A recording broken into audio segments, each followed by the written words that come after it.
trifft, ein bisschen belastet oder dann wird die Räumlichkeit noch enger oder dann kommt der glitschige Boden und der arbeitet sich aus den Griffen raus. Das ist dann schon viel, viel schwieriger. Und da würde ich einfach diesen Schwerpunkt setzen. Alles andere, ob der Hund jetzt schüttelt, ob er nachbeißt, ob er sich aktiv damit auseinandersetzt oder mehr in den Helfer oder Täter hineingeht, ist für mich super.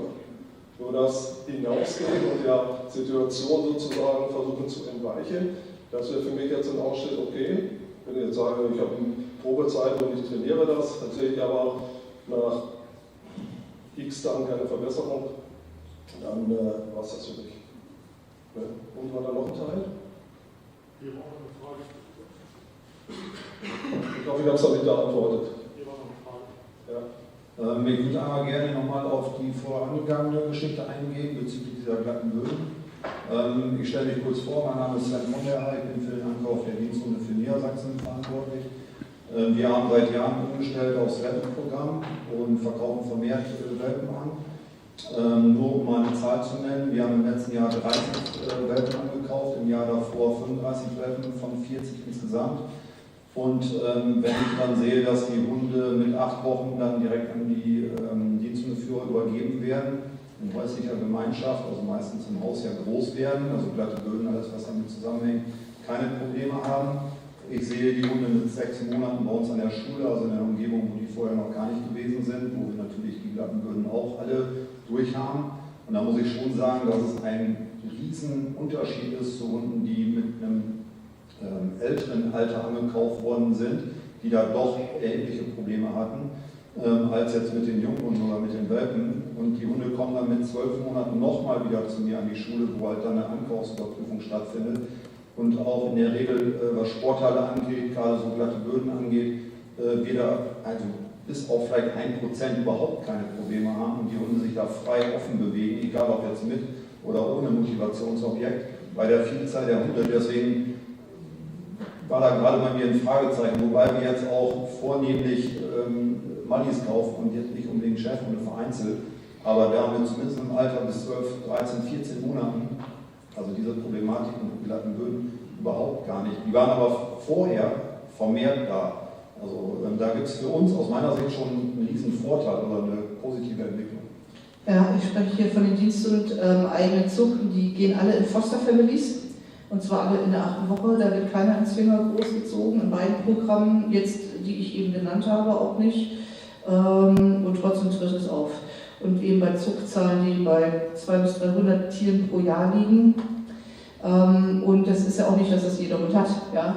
Sondern es ist etwas, und das ist das, was Julia vorhin sehr gut angesprochen hat, wenn man, also man betrachtet ja immer eine ganze Population und guckt dann in der Population, gibt es hier Hinweise auf eine Vererblichkeit und in diesen Populationen gibt es einfach Hinweise darauf, dass das auftritt. Das heißt ja nicht, dass jeder Hund das hat und ich kann jetzt auch keine ganz konkreten Prozentzahlen sagen, aber und beide Zuchten werden durch Wissenschaftler betreut und da ist es aufgepoppt und deshalb ist es halt ein ganz wichtiger Punkt. Ja.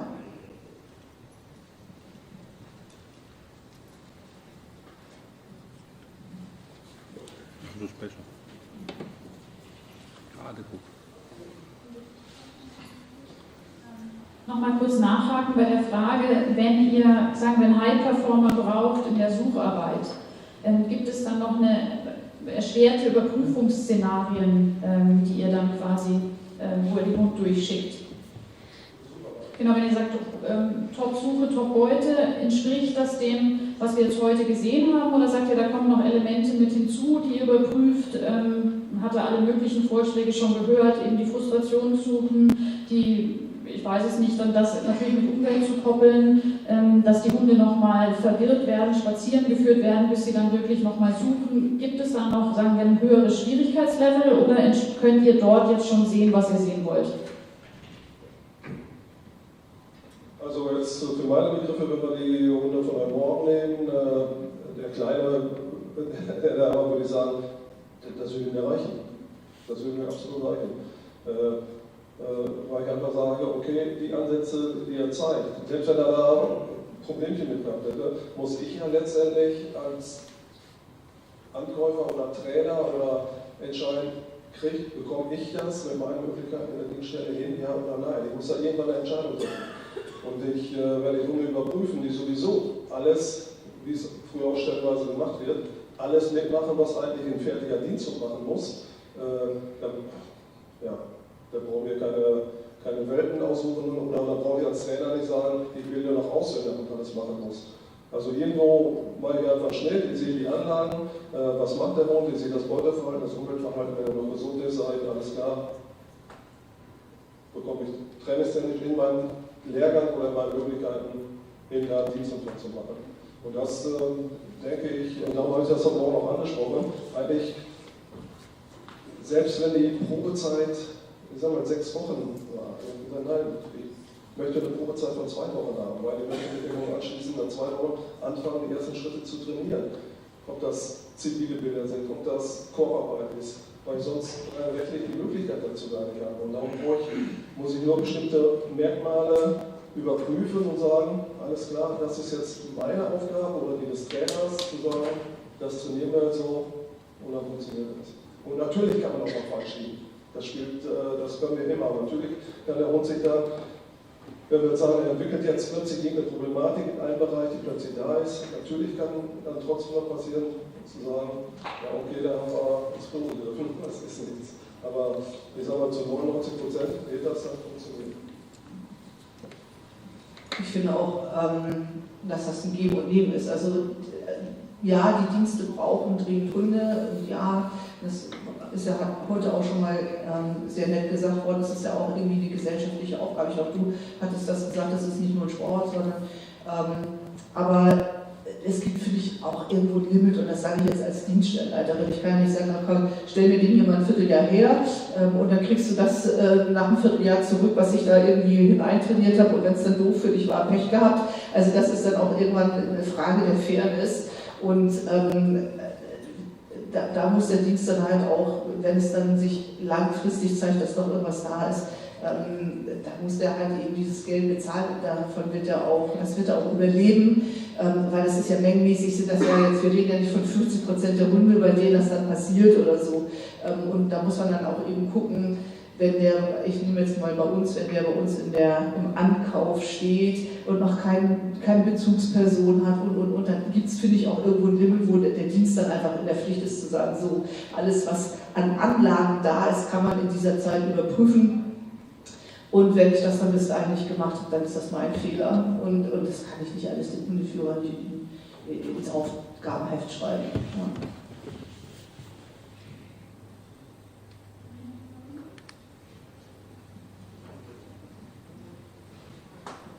Ich habe eine Frage, ich hoffe, dass ich jetzt nicht irgendwie so einen problematischen Nebenpfad aufmache. Ich habe eine Frage zum Bellen in der Diensthunde-Ausbildung. Also auf den großen Prüfungen, also ich sag mal gerade im DMC-Championat oder VDH, DM, da wird in der letzten Zeit massiv ein Wert auf der Stelle verbellen. Also ich denke, der Hund kriegt gleich einen Schlaganfall und dann kommt der Richter und sagt, na, der könnte vielleicht doch ein Tucken noch dominanter da bellen und zieht dann aber richtig. Also er macht da nicht einen halben Punkt, sondern rasiert da richtig rein. Wie viel ist dieses wahnsinnige, dominante, massive Verbellen eigentlich in der Diensthundearbeit relevant, wichtig, keine Ahnung jetzt? Ja, das ist also ein gutes Stichwort. Ich hasse Hunde, die einfach nur den ganzen Tag rumbellen. Im dienstlichen Bereich schon mal gar nicht. Weder in der Annäherung noch in der Ablage noch sonst wo. Die haben ruhig zu sehr rein. Das Problem, was wir in diesem Bereich haben, ist halt auch ein Bellen die Hunde. Die bellen aus der Frustration heraus. Ein Hund oder jetzt sind wir mal ein Beutetier, was Beute machen will, ob das ein Wildhund oder ein Löwe, ganz egal, da bellt nicht einer von. Die wollen Beute machen. Das heißt, im Beuteverhalten sind die Hunde ruhig. Im sportlichen Bereich kann man das auch sehr schön sehen. Bei der Übung, bei der kurzen Flucht, habe ich noch nie einen Hund bellen gehört. Weil die dann voll im Beutekanal sind, da siehst du noch schön den Faden sehen, die Optik ist da vorne und dann sprinten die los, um Beute zu machen. Das heißt also, wenn wir im Beuteverhalten sind, bellt eigentlich kein Hund. Und wenn er bellt, haben wir Scheiße gemacht. Beim Stellen und Verbellen, und da ist es auch so, dass mit Sicherheit, also für mich ist da eine Ausbildungsgeschichte auch, sicherlich vor dem Hintergrund, jeder Helfer versucht natürlich, dass der Hund dominant ist. Für mich wird auf diese Übung Stellen und Verbellen einfach zu viel Wert gelegt und wir purzeln, jetzt denke ich mal, den Punkten, in anderen Bereichen, den Punkt einfach weg. Wenn der Helfer Belastung auf den Hund macht, damit er dominanter und aggressiver verbellt, wie man es auch immer bezeichnet und ich da einen Konflikt aufmache, gehen wir anschließend die Punkte im Griffverhalten weg. Weil der Hund, wenn der Hund einen Konflikt mit dem Helfer hat, und den bleiben wir mal beim Mali, der Schäferhund macht dann oftmals ja trotzdem noch einen guten Griff, dann wird der Griff unruhig, weil er einen Konflikt mit dem Helfer hat. Also durch diese Übung, durch die Belastung auf den Hund, die ich da bringe, erreiche ich im Prinzip in den anderen Übungen das Gegenteil und verliere mehr Punkte, als ich bei der Übung Stellen und Verbell vielleicht verlieren würde, wenn der Richter mir da 1 oder 2 Punkte zieht. Darum würde ich auf diese Bellübung gar nicht so den Wert legen. Ne? Und auch nicht die Ausbildungszeit legen. Aber es ist, und da gebe ich dir auch recht, ja, ich weiß nicht, warum das so ist. Vielleicht müsste man da auch im Richterkreis nochmal drüber sprechen, warum an dieser Stelle oder was da hineininterpretiert wird, was da wirklich Dominanz sein soll oder was da eben Aggression sein soll oder wie auch immer. Das erschließt sich in meiner Welt nicht immer. Insofern kann ich diese Frage sehr gut verstehen. Und das meiste, was wir am Wellen haben, auch ganz egal, ob das in der Unterordnung ist, beim Fußgehen, ob da dem Transport oder sonst was ist, das sind ausbildungstechnische Sachen, die wir da selber reingebracht haben mit Frustration. Ja, ich würde noch einmal ganz gerne aus dienstlicher Sicht was dazu sagen und dann kommt so der Tierarzt und die Auseinandersetzung im Moment mit der Öffentlichkeit, wenn es um diese Punkte geht. Dienstlich diskutieren wir gerade, ob wir das Bellen überhaupt brauchen. Wir haben nur noch eine Truppengattung, die das Bellen benutzt, unsere Militärpolizei. Das ist eine juristische Frage. Das klären wir gar nicht auf der Hundeebene, sondern das wird jetzt juristisch geklärt, muss eine passive Person verbellt werden oder haben wir auch andere juristische Möglichkeiten als Militär, sodass für uns das Verbellen wegfällt. Ja, das ist unsere dienstliche Bewertung, das liegt ganz in den Händen der Juristen im Moment. Ja. Dann aus tierärztlicher Sicht und Begriffe, die heute hier schon ein paar Mal gefallen sind, das sage ich jetzt nicht, um euch zu ärgern, sondern das sage ich einfach nur vor dem Hintergrund, dass ich die Diskussion ja auch in Österreich ein bisschen mitverfolgt habe oder auch über Anschreiben bekommen habe, kann man da noch was schreiben. Passt auf, was eure Begrifflichkeiten angeht. Also aggressive Verbellen sollte der Sport auf gar keine Fälle in den Mund nehmen, auf gar keinen Fall, wenn wir den Sport für alle Länder retten wollen. Weil das ist genau das, was ja im Moment diese heiße Diskussion ist. Werden die Hunde aggressiv gemacht gegen Menschen? Also warne ich euch vor diesen Begriffen. Und das andere ist jetzt nur eine ethologische Freiheit. Dominanz seht ihr sowieso nicht auf dem Spielplatz. Dominanz ist die Bezeichnung zweier Individuen zueinander und nicht mehr und nicht weniger. Die Eigenschaft, die ihr meint, ist eine andere. Ja? Das ist auch okay. Nur wenn wir uns irgendwann in dieser Diskussion befinden, ist der Sport zu retten und ist der legitim oder und wir outen uns jedes Mal damit, dass wir Begriffe falsch verwenden, dann drehen wir uns den Hahn selbst ab. Also Dominanz ist einfach nur die Zweierbeziehung zweier Individuen in einer entweder spezifischen Situation oder in einer Gesamtkonstellation in einer Gruppe. Und jetzt nehme ich mal, um das zu verdeutlichen, wie schnell das wechseln kann. Wenn ich dienstlich vor meinen Soldaten stehe, dann bin ich aufgrund meines Dienstgrades im Moment dominant über meine Soldaten. Wenn ich abends dann mit meinen Kameraden ein Bier trinken gehe, dann sieht das schon wieder ganz, ganz anders aus. Und deshalb, das, was ihr meint, sind solche Begriffe, jetzt nehme ich mal, bin ich eigentlich eher ein selbstbewusster Typ und wenn ich dann abends einen trinken gehe, mit denen sitze ich still in der Ecke oder vertrete ich dann auch meine Position, aber da reden wir zum Beispiel von Selbstbewusstsein, Durchsetzungsvermögen und so weiter und nicht von Dominanz. Befreit euch von diesen Begriffen zum Wohle unseres Sportes, echt. So, jetzt könnt ihr euch ungefähr vorstellen, was ich abends immer durchmache.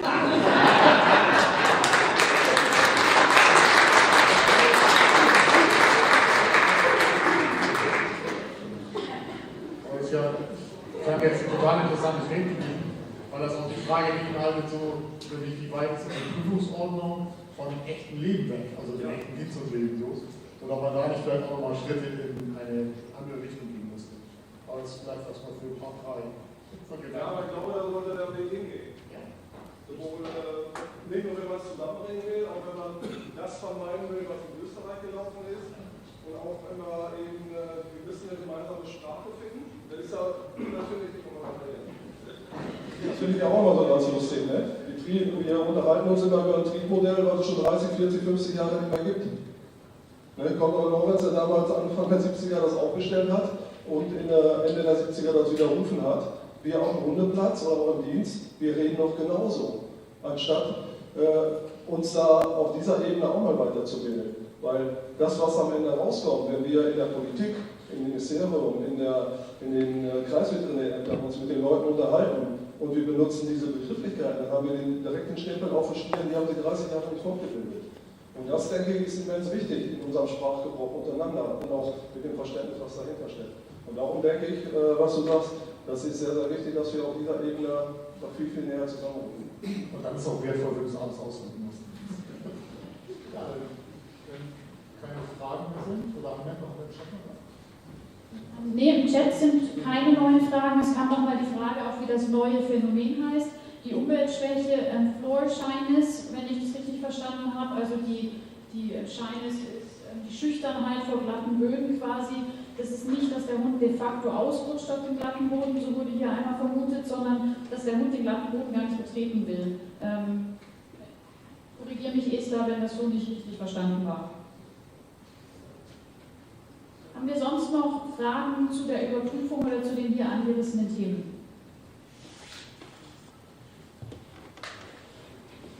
Ja, dann würden wir jetzt eine kurze Getränkepause machen. Wir können jetzt wieder Getränke bekommen. Ja, das ist eine gute Nachricht. Und ein kurzer Hinweis, viele haben schon diese Mappen bekommen. Da sind auch Teilnahmeurkunden drin, die ihr benutzen könnt, wenn ihr das beim Dienst einreicht oder wenn ihr sie einfach haben möchtet. Dann schaut bitte beim Eingang, da wird dann gleich wieder jemand sitzen. Wenn ihr noch keine habt, bekommt ihr die. Und wir würden im Anschluss an die Getränkepause einen kleinen Einschub machen mit einem neuen Thema, weil die Zollhochschule Blechede leider wetterbedingt absagen musste. Sodass wir jetzt 20 Minuten gewonnen haben. Wir möchten nochmal zurückgreifen auf die Veranstaltung Ende Teil 2023. Dort haben wir gemeinsam erarbeitet, welche Eigenschaften uns allen für die Gebrauchshunde wichtig sind. Wir haben uns, soweit es möglich war, diese Begrifflichkeiten korrigieren lassen von Esther und ich muss gestehen, ich habe die neuen immer noch nicht gelernt, deswegen wäre ich durchaus dankbar mal nochmal für den Hinweis zur Nomenklatura, wie sie sein sollte. Und wir haben versucht, die Zusammenarbeit so hinzubekommen, dass die Rassezuchtverbände die Überprüfungen ihrer Hunde auch an die Bedürfnisse der Dienste anpassen, wie es aus der Diskussion hervorging. Und da war eben auch diese Floor Shyness noch nicht mit dieser Begrifflichkeit ein großes Thema. Der SV hat sich das angeschaut, das weiß ich, und DMC haben wir uns das angeschaut und Änderungen eingeführt bei der Führung und ZDP. Deswegen würden wir da ganz kurz einen SW-Exkurs machen und absolut wissend, dass das kritikfähig ist und dass wir den Input vom Dienst auch immer wollen, ob überhaupt jetzt das Richtige überprüft wird oder ob man es doch noch nicht richtig verstanden hat. Das wäre also ein kurzer Exkurs und dann gehen wir über zu dem Vortrag, auf den ich mich wirklich riesig freue, von Jens Frank, der da aus Schweden angereist ist für uns.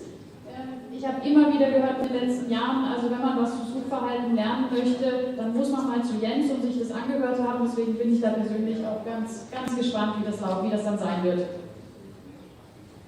Um 15 Uhr machen wir dann weiter.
Herzlichen Dank.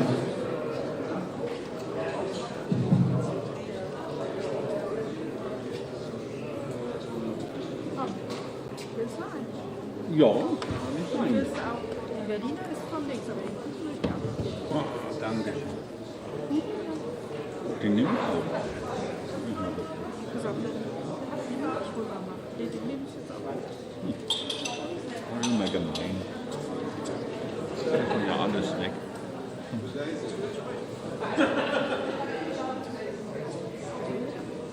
Ja, aber da hast du recht. Das ist immer nicht. Nee, und das kam total nett, zwei total super Dienststudie von Die kamen zu mir und sagten, wir sind jetzt deine Frage nicht beantwortet worden, vielleicht noch schreiben, weil ich wollte hören. Die Dienststudie brauchen das so nicht, die gar nicht. Ab und zu, jetzt war manchmal verstecken sich Leute. Also, dass die so einen Täter wie, dass der da steht und er muss den dicht und rauchen, gibt es eh nicht. Man ist halt manchmal mit Hochschränken, du kommst überhaupt nicht auf die Idee, dass sich ein Mensch versteckt. Und das müssen die uns anzeigen. Und dann ist das eine Kombination aus Wellen und Zeigen. Ja.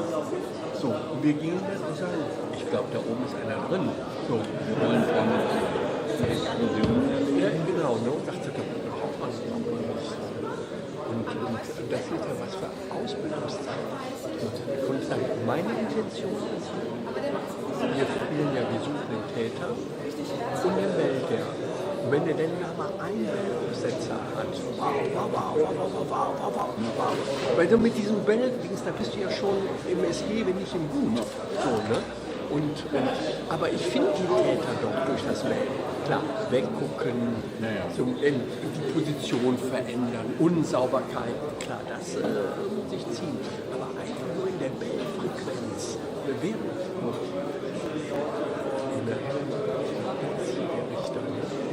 Beim Peter, oder den Peter noch da so rasiert hat, beim Champion, bei unserem Championat. Ist der nicht hier? Der ist dann hier, da sieht er den super ähnlich. Ich dachte, der wäre hier. Da ist ein Typ, der sieht so aus wie der. Guck mal, was hat der den Peter da reininterpretiert? So, ne? Und dann auch in den Bewachungsphasen, ja, danach, ne?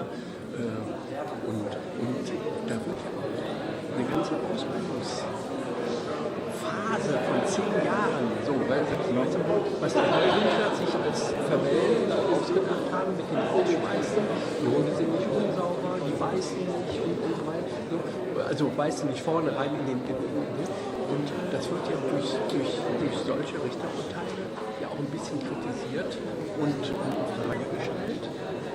Und dann hämmerst du wieder Konflikte rein, da bellt er zu dir, dann hat er gesagt, der bellt er zwar vorne böser, aber hinten rappelt es dann. Ne? So. Zu hören.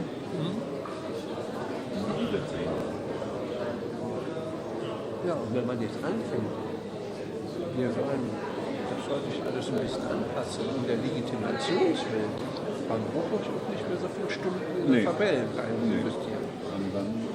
Weil die sagen, wir brauchen eine Tanz. Ja.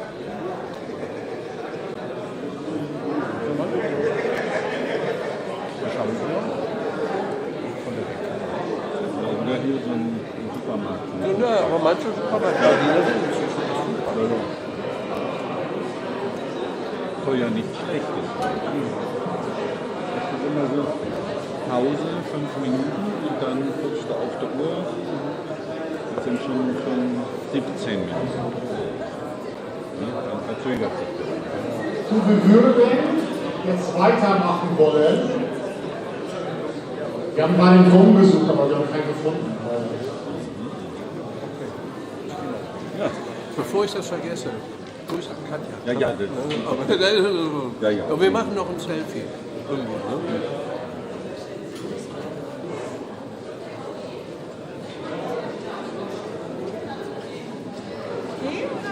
Nee, alles gut, passt.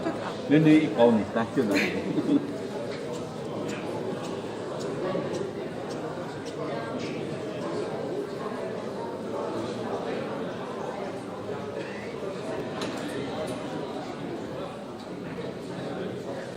Wir würden jetzt zu dem nächsten Programmpunkt kommen. Und zwar hatten wir gesagt, die Achsen mal ein bisschen abgeändert. Wir haben jetzt nochmal die Idee gehabt, das Zugsystem im DMC vorzustellen. Das hat den Hintergrund, dass wir aufgrund der letzten Veranstaltung Ennepetal es verändert haben. Und wir würden jetzt die Gelegenheit auch nutzen, wenn wir es vorgestellt haben, das Feedback gerade von den Behördenvertretern zu bekommen, ob das so in den Sinne ist, ob wir auf dem richtigen Weg sind, sage ich mal. So, das wäre uns wichtig. Und dann würde ich an Florian wenden. Genau, danke Ralf. Ich darf heute nochmal aus dem Quermeister quasi unser Zuchtsystem vorstellen. Wir waren vor ein paar Jahren hier in Ennepetal, es waren dann 3 Quermeister vom DMC mit dabei, es waren viele Züchter mit dabei, viele Behörden. Und wir haben mal viele Fragen gestellt, gerade zu verstehen, worauf achten Einkäufer, was ist ihnen wichtig, wo sind sie vielleicht gerade einen blinden Fleck in der Zucht, wo sind sie vielleicht aber auch Probleme, die uns erwarten, jetzt im Dienst schon, aber vielleicht bei uns nicht im Sport. Und der Horst-Dieter hat es jetzt vorher erwähnt, der hat den Begriff von dem Rasenspezialisten geprägt und am Anfang habe ich immer den Rassespezialisten verstanden. Und ich habe immer gedacht, was meint er denn der Horst-Dieter? Und dann, ja, der Rasenspezialist. Was ist denn der Rasenspezialist? Dann hat er halt ein schönes Beispiel gebracht und hat gesagt, sie kaufen ganz viele Hunde, die sind super High-Performer auf der Wiese, da testen sie, dort kaufen sie sie an und dann nehmen sie die Hunde erst beim Zoll mit aufs Schiff und auf einmal will er nicht mehr. Und auf einmal spielt er nicht mehr so und wir haben es auch vorher erklärt mit glatten Untergründen, dass es halt schon ein großer Einflussfaktor ist. Und wenn ich dann wieder unsere eigene Zuchtselektion reflektiert habe, wo machen wir sie? Am Hundeplatz. Wo machen wir sie? Auf Rasen. Und natürlich wieder so im gewohnten Umfeld. Und dann war das schon immer so, auch für mich war es als Quermeister, wo ich sage, schauen wir gerade auf Merkmale, die in der Zucht, vielleicht haben wir heute kein Problem in der Rasse, aber vielleicht haben wir es morgen. Und ich glaube, das ist also ein bisschen der Appell an die anderen Verbände, man muss dabei auch achten, dass nicht ein blinder Fleck entstehen kann. Genauso haben wir diskutiert die 1-Meter-Hürde.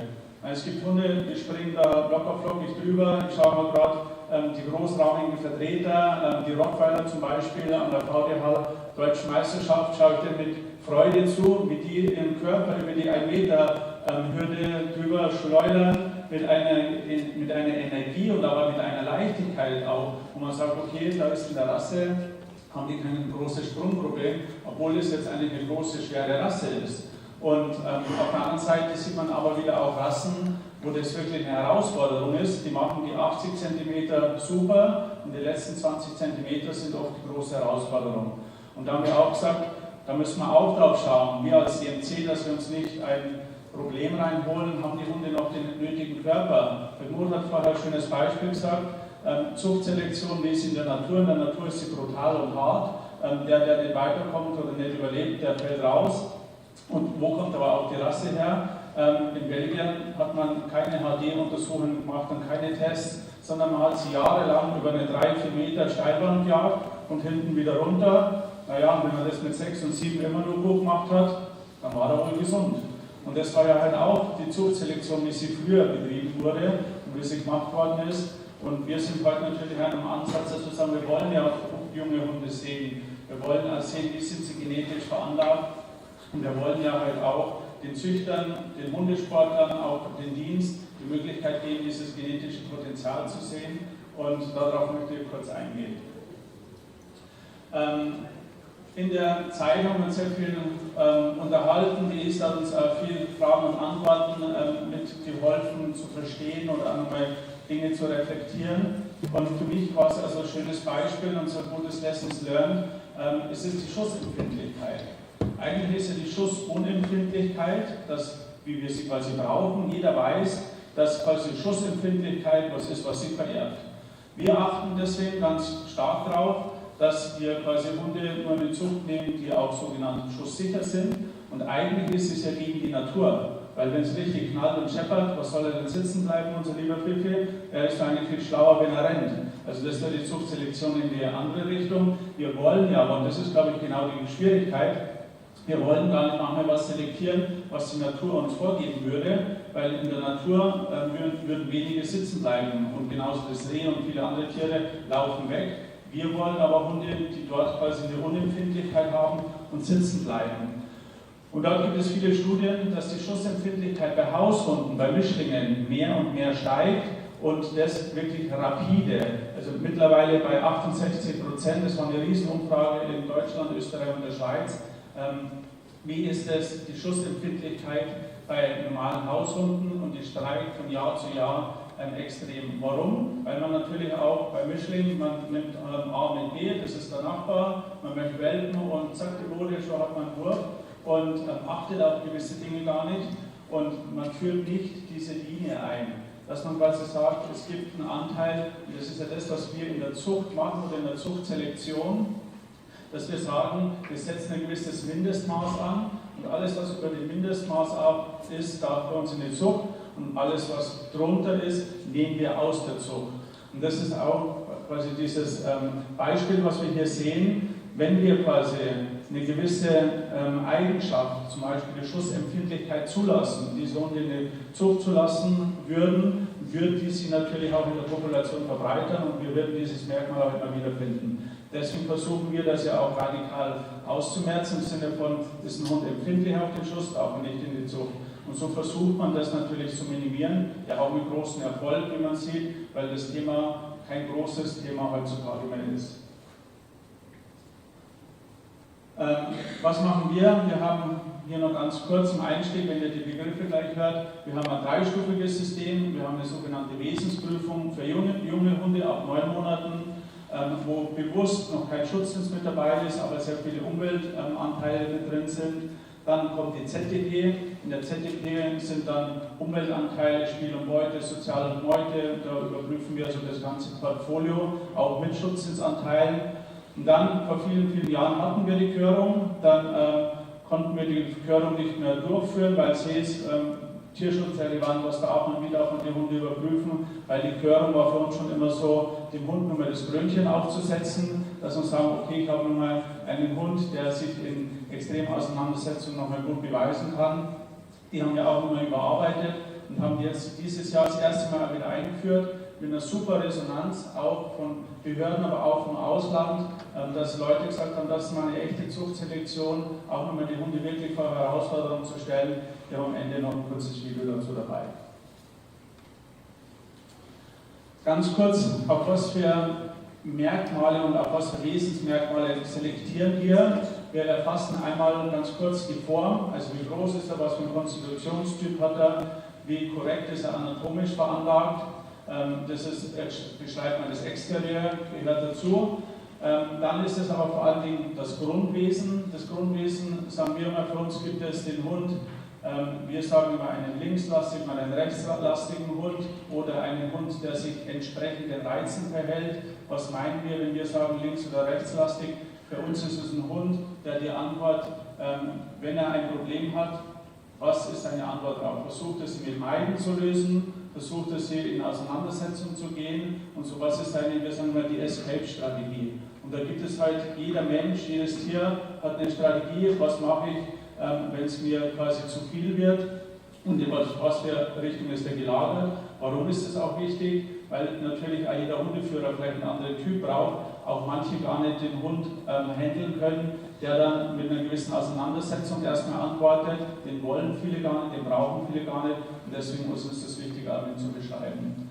Ansonsten haben wir Wertmessziffern im Einzelnen und das ist vorher, was die Julia gesagt hat, wir versuchen gewisses Verhalten zu beschreiben und das nur in einer gewissen Ausprägung. Bei uns gibt es eine Skala von 0 bis 10. 0 ist quasi gar nicht ausgeprägt, 10 ist das Merkmal maximal ausgeprägt und so versuchen wir quasi eine Aussage zu treffen über das Temperament, über die Spiel- und Beutemotivation, über das Sozial- und Meuteverhalten, über die Führigkeit, über die Härte, über die Unerschrockenheit, Anbissgeschwindigkeit, Griffverhalten, Dominanz, Selbstsicherheit und Zielstrebigkeit. Früher hatten wir dort auch nur Dominanz stehen, aber wir haben vor 2 Jahren schon auf die Ohren bekommen von der Esther, deswegen steht jetzt dort Selbstsicherheit. Der Hans hat uns gewarnt, sie hört nicht auf. Genau, und jetzt einmal so den Brückenschlag zu dem, was die Julia uns heute erzählt hat. Wir haben einen Verlag, TG-Verlag heißt der nimmt die Daten von jeder ZDP-Körung mit auf. Und wir haben Ende der 90er Jahre angefangen, die Hunde, die wir überprüfen, quasi auch die Merkmale, gewisse Ziffern zu vergeben und das zu dokumentieren. Und wie ich die ersten Förderungen gesehen habe oder die ersten ZDGs, ich kann nur erinnern, Clem vom Roten Falken, glaube ich, wird ein Begriff sein, der normale Szene ist.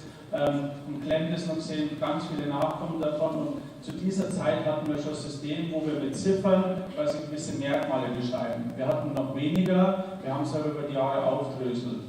Das heißt, wir haben eine riesen Datenbasis seit Ende der 90er bis heute, wo jeder Hund, der bei uns in die Zucht zugelassen wird, quasi über diese Ziffern erfasst wird. Was haben wir mit diesen Ziffern gemacht? Wir haben dem Verlag gegeben, das ist... Peter? Kannst du was hinzufügen? Nein. Peter ist der andere Kehrmeister und der Lars, glaube ich, ist auch in Karl, freut mich. Die passen auf, dass ich kann ganz schön erzählen. Wir haben die quasi erfasst und was wir machen, ihr seht hier links angeführt wieder genau die Eigenschaften, die ich gerade beschrieben habe. Wir haben dann quasi die Heritabilität, also die Vererbbarkeit von diesem Merkmal auswerten lassen. Und das ist wieder so die Frage, wie viel ist der Hundeführereinfluss, wie viel ist die Aufzucht, wie viel sind nur externe Faktoren, wie viel ist aber auch Unsicherheit oder falsche Messung. Auch diesen Anteil haben wir natürlich mit drin, weil wir nicht richtig messen können. Das Verhalten ist eine Momentaufnahme, die wir haben, und da werden wir halt auch einfach stochastische Fehler haben. Man sieht aber, wenn man so die Vererbbarkeit der gewissen Merkmale durchgeht, dass die relativ gut ist. Zum Beispiel Temperament haben wir eine mittlere Vererbbarkeit. Ich glaube auch so aus dem Learning oder aus die schon lange im Hundesport sind oder in der Hundezucht oder in einem Behördenspiel und heute, da wissen wir, in dieser Linie ist eine hohe Beutemotivation. Und das zeigt zum Beispiel auch die Ziffer mit 0,53 haben wir eine sehr hohe Vererbbarkeit. Also sprich, was bringt der Hund wirklich mit? Genauso Sozial- und Beutemotivation. Wenn ihr die Ziffern durchschaut, sind die überall relativ hoch. Wir haben einen Punkt, Anbissgeschwindigkeit, da ist sie in einem mittleren Maß. Warum? Anbissgeschwindigkeit ist für uns, wir haben immer so gesagt, am Ende der Reflex, wie schnell kann ein Hund was schnappen. Gar nicht, wie schnell rennt er hin, um irgendwo reinzubeißen, sondern man kennt Hunde, denen wirft man ein Leckerli zu, der fängt jedes einzelne, und es gibt Hunde, da landen 9 auf der Nase und eins fängt er, weil ich so gut geworfen habe, dass er gar nicht aus konnte. Und das war für uns so ein bisschen immer die Anbissgeschwindigkeit. Da haben wir, glaube ich, auch manchmal ein Problem gehabt in der Interpretation, wenn wir den Hund gesehen und beurteilt haben. Eins hat gar nicht reingepasst, und das ist auch ein gutes Learning für uns gewesen. Das Griffverhalten war 0,1. Und wenn ich jetzt in die Runde fragen würde, denkt ihr, ein Griff ist vererbbar? Wer sagt, ein Griff ist vererbbar? Mal bitte kurz die Hand hoch. Ja, das sind einige. Wer sagt, ein Griff ist definitiv nichts Vererbbares? Wer hat eine andere Meinung? Ja, das deckt sich also unsere Meinung, was wir einfach gewisse Linien gesehen haben, wo wir gesagt haben, aus dieser Linie kommen überwiegend gute Griffe, genauso aus diesen Linien kommen überwiegend schlechte Griffe, war das auch was gar nicht zu dieser Auswertung gepasst hat. Aber was für einen Fehler haben wir jahrelang gemacht? Wo haben wir den Griff überprüft? Im Schutzdienst. Im Schutzdienst, wo es voll Karacho durch die Kartons durchging und über Hindernisse und irgendwas den Hunden unter den Füßen nur reingeworfen wurde. Und dabei haben wir noch den Griff beurteilt. Und unser Fehler war, dass eigentlich der Hund ganz andere Probleme in dem Moment hatte und deswegen noch einen schlechten Griff gezeigt hat. Aber nicht, weil er eigentlich eine schlechte Griffveranlagung hat. Und das kennt man auch, wenn man mit manchen Hunden spielt, die gar keine Gebrauchshunde sind, die beißen gut rein, die halten das auch total ruhig und tragen das ewig lang rum, und dann denkt man sich, wow, der hat aber ein tolles Griffverhalten. Aber wenn man den Hund einmal belastet, dann hat er gar kein Griffverhalten mehr, weil dann ist er weg. Und was ich damit sagen möchte, wir haben eigentlich das Griffverhalten während der Belastung getestet, und das hat uns das Problem gebracht, dass wir keine ehrliche Aussage mehr über den Griff machen konnten. Was haben wir dann gemacht, wie wir das erkannt haben? Wir haben dieses Thema Griffüberprüfung nochmal rausgenommen aus der Belastung in ein einfaches Spiel ohne Belastung. Wir geben dem Hund einfach ein Beißkissen oder so ein Keilkissen, wo der einfach mal seinen Griff setzen kann, wo er quasi keine Auseinandersetzung mit einer fremden Person hat, sondern einfach mal nur einen Griff setzen kann, und wir sehen, wie er den hält. Und das war so quasi auch das Learning, das wir dort mit aufgenommen haben. Ich würde, genau hier nochmal, was ihr aber auch seht, hier ist zum Beispiel noch keine Wertungsziffer mit drin, wie bewegt sich denn der Hund auf dem Parcours, wie geschickt ist er mit seinem Körper, und das ist quasi, ich sag mal, wie es jetzt vor der Überarbeitung war. Nach Teil 2023 haben wir viele interne Diskussionen geführt und geschaut, okay, wie können wir denn diese Facette wieder mit aufnehmen. Was wir gemacht haben, wir haben als Verband wieder die Wesensprüfung dieses Jahr eingeführt, dass wir halt auch eben junge Hunde zu den Überprüfungen bekommen. Was haben wir gesehen, warum kommen die Hunde oft später zu einer derartigen ZTP, wo ein Schutzdienstanteil dabei ist, weil die Hunde oft noch nicht fertig waren. Die waren noch nicht fertig ausgebildet, wenn wir gesagt haben, du hast einen guten Hund, warum hast du den noch nicht vorgestellt? Ja, die Bewachungsphasen sind noch nicht fertig. Und dann war es halt oft so, dass die Leute gewartet haben, eigentlich viel zu lange, um die Hunde vorzustellen. Deswegen haben wir gesagt, wir müssen doch den Einstieg einfach machen, eine Wesensprüfung gestalten, die man auch ohne Schutzdiensthelfer, wenn man keinen Schutzdiensthelfer hat, aber der Hund eine Beute weist, dort teilnehmen kann. Und aber auch mit dem Ziel, dass wir gerade wieder junge Hunde sehen, weil natürlich auch dieses Verhältnis, wie viel bringt der Hundeführer ein, von Jahr zu Jahr steigt. Und je jünger die Hunde sind, desto mehr Hund sehen wir, sagen wir immer, desto weniger Ausbildung sehen wir auch. Und deswegen haben wir die eingeführt. Die ZTP haben wir erweitert, dass wir noch einen Sprung hinzugefügt haben, jetzt einen 1-Meter-Sprung. Und dann die Körung haben wir gesagt, okay, wenn wir den Hund wieder in eine wirkliche Selektion schicken wollen, dann wie gestalten wir es auch, dass wir quasi unter den aktuellen Gegebenheiten, die wir haben, in der Öffentlichkeit stehen, dass wir quasi eine Förderung machen können, die aber für den Hund nochmal eine deutliche Belastung ist. Und wir haben uns entschieden, diese Prüfung nach Indoor zu verlegen. Wir haben gesagt, quasi, wir machen sie bewusst nicht am Hundeplatz, um den Draußenspezialisten quasi wieder einen Vorteil zu geben, sondern wir verlegen das alles in eine Halle. Wir machen auch bewusst dieses Thema Beutemotivation nicht mit einer Beißwurst, mit einem Ball, wo die Hunde auch mehr Motivation haben, sondern auch mit einem Spielzeug, was halt unangenehm ist. Wir hatten in der Vergangenheit einen Gummistiefel und je nachdem, wer den getragen hat, kann es wirklich sehr unangenehm sein. Wir hatten einen Reithelm, wir hatten ein hartes Stück Plastik, so ein kantiges, wir hatten Malerrollen, wir haben diesmal so, ihr seht gleich im Video, auch so eine Malerbürste gehabt, einfach ein Spielzeug, was der Hund ein kurzer Spielzeug sehen darf, das einfach wegschmeißen, und da muss aber auch in der Beutesuche dieses Spielzeug quasi suchen, das für ihn vielleicht gar nicht so wertig ist. Was sehen wir da als Vorteil? Wir ziehen natürlich auch nochmal die Beurteilbarkeit von der Beutemotivation nochmal deutlich auseinander. Genau, ihr habt jetzt ein Video dabei, das wir zeigen wollen. Das ist, muss ich noch ein vorstellen. Das ist der Kampfkörper.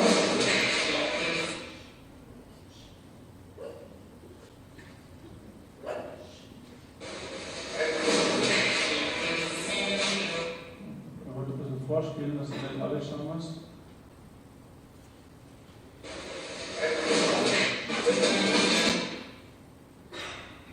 Genau, ich würde das Video jetzt einmal starten und dann einfach durchlaufen lassen.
Genau, und ihr habt einige Elemente gesehen, die hatte ich ja früher nicht drin, da hätten wir nicht so Wert drauf gelegt. Das war zum Beispiel das ganze Thema mit den Untergründen, auch die Suche mit einem anderen Gegenstand, aber auch das Thema hell-dunkel. Was wir zum Beispiel auch an dem Tag gesehen haben, dass Hunde Probleme gehabt haben, in die Dunkelheit zu springen. Es war eine Werkstatt und da haben die ihr AdBlue drin gelagert und es war einfach so eine dunkle Ecke und hinten drin stand der Helfer und der hat ihn quasi reingezogen, aber dann nicht mehr gesehen. Und für die Hunde war es eine Schwierigkeit, so in die Dunkelheit zu springen. Und es waren halt viele Facetten, wo wir gesagt haben, die haben wir vorher nicht beachtet und wollen aber heute da als Verband wieder mehr Wert drauf legen, weil wir halt auch sagen, es ist ein Gebrauchshund, es ist nicht ein Spezialist für eine Disziplin und das soll wirklich schnell beim Nachschicken sein, sondern eigentlich ist der Gebrauchshund, der einen Zweck erfüllt und der eine gewisse vielfältige Veranlagung hat und die wollen wir uns erhalten. Und was ich mir so als Verband oder hier untereinander wünsche, ist genau das, was die dabei so schön gesagt hat. Wenn man erfahrene Leute fragt, dann sagt man, ja, wie schätzt du den Hund ein? Ein Hund, der kann dir, wenn der Hund reingeht oder wenn der den Hund sieht und ein paar Minuten beobachtet hat, wenn den Achim sagt, Achim, was hältst du von dem Hund, dann macht es zack, zack, zack, dann sagt er mir, wie der veranlagt, als wir ihn einschätzt. Und wir hatten das in der letzten Veranstaltung, dass der Yogi gesagt hat, ja, das ist ein derber Hund. Und dann war die schöne Frage von der Esther, ja, woran siehst du denn das? Ja, das sehe ich halt. Und das ist ja richtig, das sieht ja der Yogi. Der macht ja schon so viele Jahre Hundesport, der hat schon so viele Hunde gesehen, aber in seinem Kopf ist ja irgendwas entstanden, wo er gesagt hat, aufgrund von diesem Merkmal, aufgrund von diesem Verhalten, aufgrund von dieser Gestik, Mimik, Körperspannung, Regungen, interpretiert er das rein und kann es am Ende dann halt lesen. Und ich glaube, genau das ist das, was wir uns auch halt mitgenommen haben, wo wir gesagt haben, da müssen wir besser werden und beschreiben, aber auch wir nochmal besser auch in kommunizieren, gerade untereinander, woran machen wir manches fest. Und wenn ich jetzt hier in den Raum schaue, sind so viele erfahrene Hundesportler, Züchter, Behörden, Einkäufer da, die so viele Hunde schon gesehen haben und jeder hat so seinen Schatz, den er quasi über viele Jahre aufgebaut hat, wie er Dinge interpretieren kann. Aber wir machen uns oft viel zu wenig Gedanken, woran hat man es festgemacht. Und wir haben vorher gehört, die Körperspannung ging raus, was war mit dem Mundwinkel. Man konnte es an Äußerlichkeiten oder an Bewegungen festmachen. Ich glaube, darüber zu sprechen ist extrem wichtig. Ich glaube, genau soll ja auch der Austausch hier sein, über Dinge zu sprechen, zu diskutieren. Wie kann man das auch weiter fördern? Weil ich sage mal, das ist ein Schatz. Und meine Lieblingsgleichung ist immer 1 + 1 = 3. Und mein Sohn sagt immer, Papa, du bist doof, das stimmt nicht, weil er ist in Mathe besser. Aber es ist halt, wenn man zwei Gedanken miteinander vereint, dann entsteht am Ende auch etwas viel Größeres. Das ist, glaube ich, auch, warum wir hier sind und warum wir das nochmal zeigen wollten. Wir haben die ersten Schritte in die Richtung gemacht als Verband. Die kommen sehr, sehr positiv an und wir gehen den Weg gerne weiter und wir hoffen, dass wir ein paar andere Verbände da inspirieren können.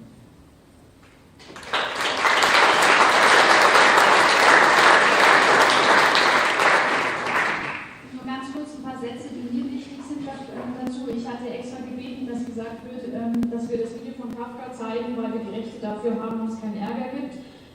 Was in der kurzen Zeit, in der ich das alles miterlebt habe, und ich finde die Zuchtüberprüfungen sehr, sehr spannend, also deutlich spannender als Wettkämpfe. Mir war es wichtig, in die Klärung zu gehen, aber das ging aus den genannten Gründen Corona und Tierschutz erst mit einem sehr, sehr lange ausgebildeten Hund, der war schon 7. Das heißt, da sind Hunde gezeigt worden, die waren 4 und für die, also Kafka jetzt mit 4 beileibe nicht so gut gemacht, wie er es mit 7 gemacht hat. Also das ist schon mal das, was ich dazu sagen will. Das ist einfach ein Hund, der hat auch diese Situation zu großen Teilen gesehen. Wir haben tatsächlich in dieser Halle noch nie trainiert, die war im Osten. Was war auch ein Chörmeister mit dabei, der aufgebaut hat. Also diese Konstellation war uns nicht bekannt, aber der Hund hat schon bei Achim mal in der Trainingshalle Sachen ausprobiert, hell dunkel gesehen. Das heißt, es war keine unvorbereitete Vorstellung für ihn. Das wollte ich jetzt hier einmal hinzufügen. Und was mir ganz wichtig ist, wenn man hier von Zuchtselektion spricht, klingt das so, als würde man Hunde rausschmeißen aus der Zucht. Und das ist nicht der Fall. Der Fall ist, dass mit diesen Prüfungen, ob es der Wesenstest ist bei den jungen Hunden oder die ZGB ist, nur auszusortieren, was wirklich nicht in die Zucht gehört, weil es Probleme bringt, und der Rest der Hunde wird beschrieben. Und das ist der Versuch, der hier gemacht wird. Man versucht sich anzuschauen, wie der Hund sich verhält, welche Eigenschaften er hat, damit sich diejenigen dann die Hunde aussuchen können, die sie brauchen. Ein Beispiel ist, Kafka wäre kein Hund für Flori zum Beispiel, der ist, was er nennt, zu wenig angerissen. Das ist wirklich ein sehr neutraler Hund, der spiegelt, was ihm gezeigt wird. Wenn jemand auf den neutral zugeht, ist er neutral. Wenn Aggression ihm gegenübergebracht wird, ist er aggressiv und der stoppt die auch, sobald wieder jemand neutral ist. Und es ist was gar nicht jeder will. Also es ist nicht der perfekte Hund für jeden. Wenn jetzt gesagt wird, man braucht einen Hund, der den Konflikt sucht, weil er zu jedem Täter hingeht und man ihm nicht jedes Bild beibringen muss, wäre er wahrscheinlich nicht der richtige Hund. Wenn man einen Hund sucht, wie ich jetzt, der nicht jeden angeht, der in der Öffentlichkeit gut zu handeln ist, der sehr führig ist und dann aber in gewissen Situationen ein Verhalten abrufen kann, dann ist es ein guter Hund. Und so will ich sagen, hier geht es nicht darum, Hunde zu ranken und zu sagen, der eine ist gut, der andere ist schlecht, sondern man möchte zeigen, welche Stärken hat dieser Hund. Vielleicht kann man überlegen als Züchter, wenn es denn funktioniert, das wird ja auch diskutiert, kann man ausgleichen, denn die perfekten Wertmessziffern oder die perfekten Eigenheiten hat sowieso nicht jeder Hund. Das Ziel dieser Überprüfung ist also größtenteils die Beschreibung eines Hundes, wo hat er seine Schwerpunkte, wo nicht so sehr. Und man guckt natürlich, wie man es auch in der Gesundheit tut, nach gewissen Sachen, wo man sagt, okay, das geht jetzt echt nicht. Das ist eigentlich im Wesentlichen die Schussfestigkeit. Also wenn die Hunde, ich glaube, die Schussfestigkeit übersteigertes aggressives Verhalten ist ein Ausschlusskriterium und ich glaube noch ganz massive Unsicherheit. Und wenn das nicht auftritt, dann kommen diese Hunde durch und werden beschrieben. Das heißt, die Zuchtpopulation bleibt auch mehr oder weniger uneingeschränkt. Denn wahrscheinlich wäre es nicht sinnvoll, eine ganz harte Selektion zu machen, zu sagen, 3 Hunde kommen jetzt noch in die Zucht. Dann haben wir noch mal ganz andere Probleme, wie wir auch von der Julia Metzger gehört haben.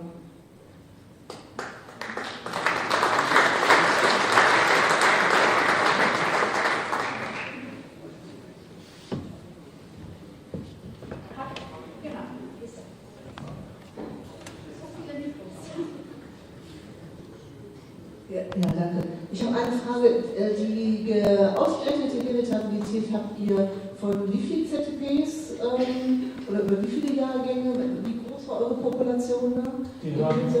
Die Stichprobe, die wir bekommen haben, waren quasi von Beginn unserer Aufzeichnung von 98 bis genau vor 3 Jahren oder wann die war. Ja.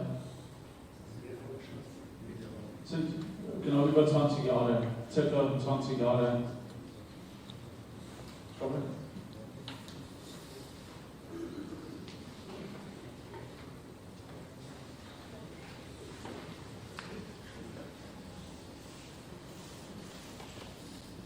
Mein Name ist Vanel, ich komme aus der Schweiz und arbeite für das Armeehundewesen und habe nicht ganz verstanden, oder nicht richtig, ob ich die Aussage akustisch korrekt verstanden habe mit dem Ausschluss von wenig geeigneten Tieren.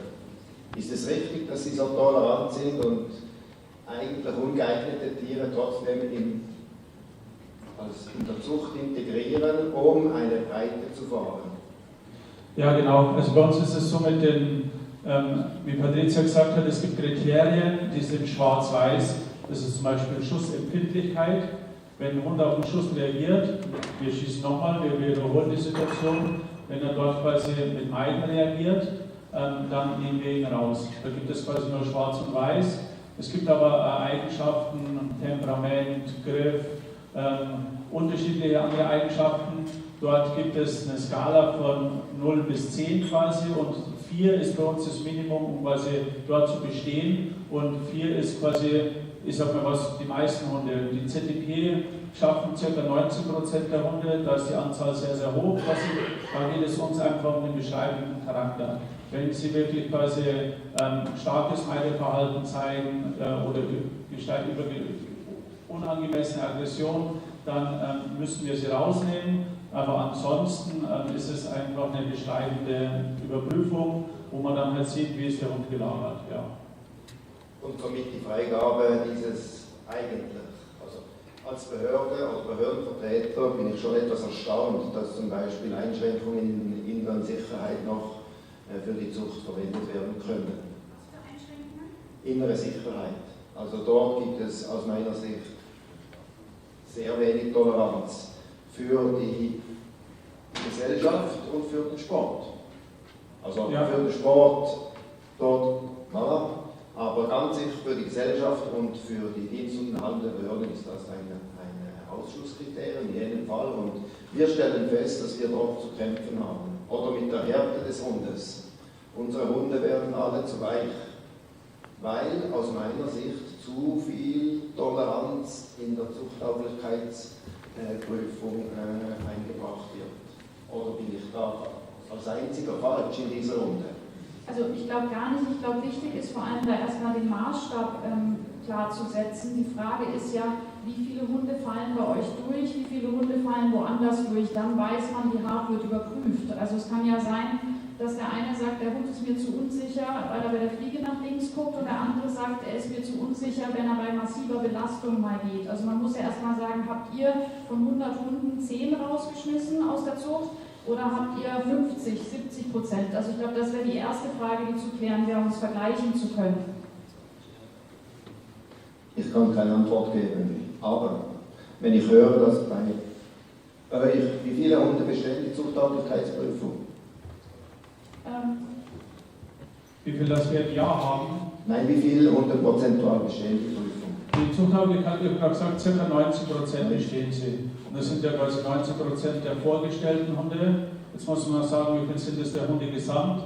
Weil natürlich auch die Hundeführer, die sie vorstellen, sie mit der Intention vorstellen, dort auch gut durchzukommen und sie am Ende also zu bestehen. Also deswegen ist natürlich auch Hunde, die den Test gar nicht bestehen würden, die würden oft natürlich auch gar nicht fortführen.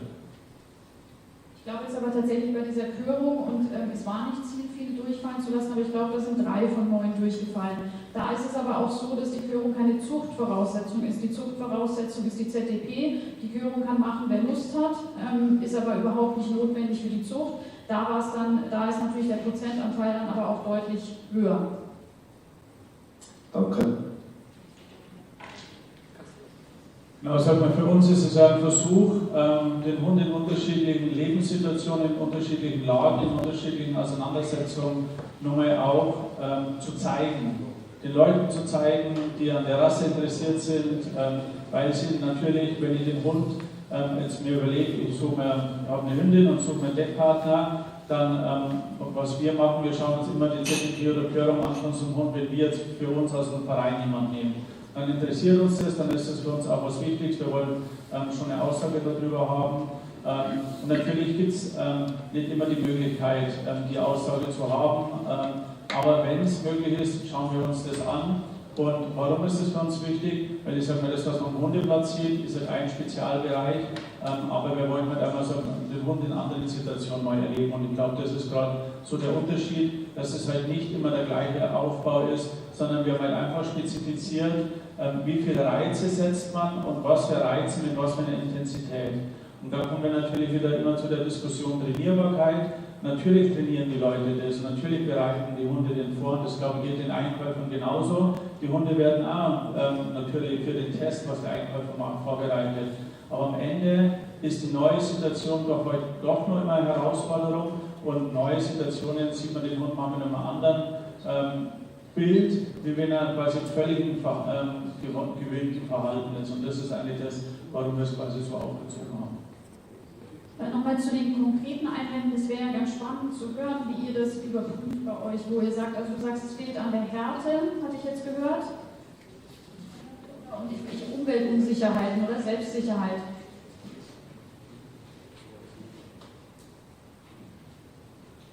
Eigentlich wollte ich jetzt nicht mehr sagen. Aber bevor ich jetzt weiterspreche, wir waren etwa zusammen, zum Teil etwa vor 4 Jahren in Ulmen. Und finde es Hammer, was jetzt daraus geworden ist. Also damals war Esther Feuer, Jens, und wir haben dort versucht, so ein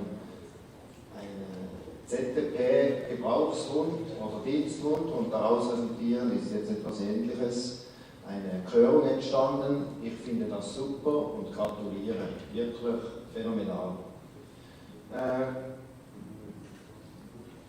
Ich glaube, ich muss nicht erzählen, wenn jemand feststellt, der Hund hat zu tiefe innere Sicherheit. Also wir haben das Problem, dass wir Hunde haben, die sind einfach zu tief in der inneren Sicherheit. Also es ist ja jetzt ansatzweise, haben wir es heute gesehen, beim Test dieses dunklen Hundes, das Surfbrett Walla, der Eimer Walla, dort wird es dann schon etwas kritisch, wenn der Hund sich mit einem Eimer befassen muss, der dort am Boden liegt. Und für mich ist das schon eine Einschränkung, die wahrscheinlich im dienstlichen Bereich nicht mehr handelbar ist, zum Beispiel.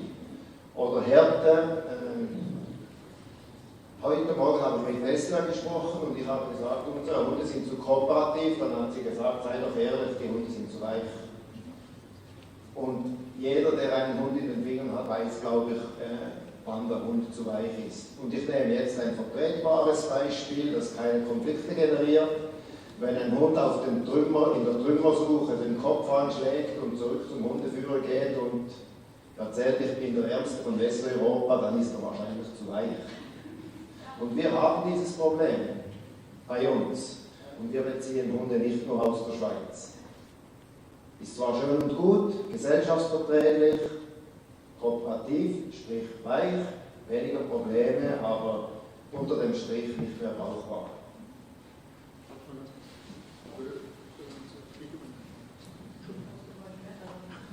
Aber genau dafür ist dieses beschreibende System ganz hervorragend geeignet, weil genau jeder für seinen Bereich sich die Hunde aussuchen kann und sagen, sehen kann, worauf liegt der Wert.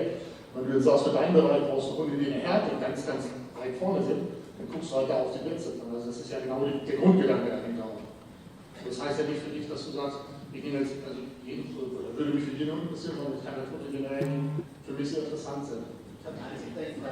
Ganz kurz, hier kommt der Einwand, dass die Fragen aus dem Publikum leider nicht verstanden werden. Das heißt, wir versuchen jetzt immer schnell zu wiederholen, weil die Online-Teilnehmer das leider nicht verstehen. Oder die Person, die spricht, kommt hier nach vorne, dann können wir uns das starten.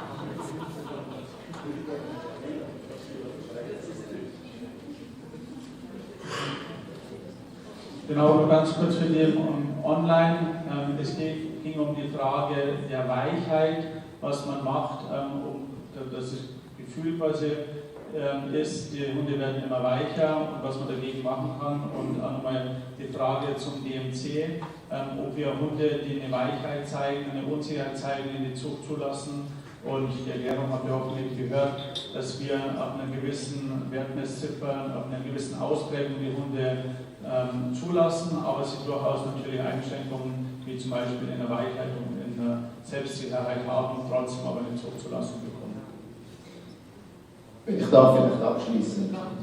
Ich muss leider an Gott geben. Sehr gerne. Weil ich kann das nicht stehen lassen. Es spielt absolut keine Rolle, wie der Hund verwendet wird in Bezug auf die innere Sicherheit.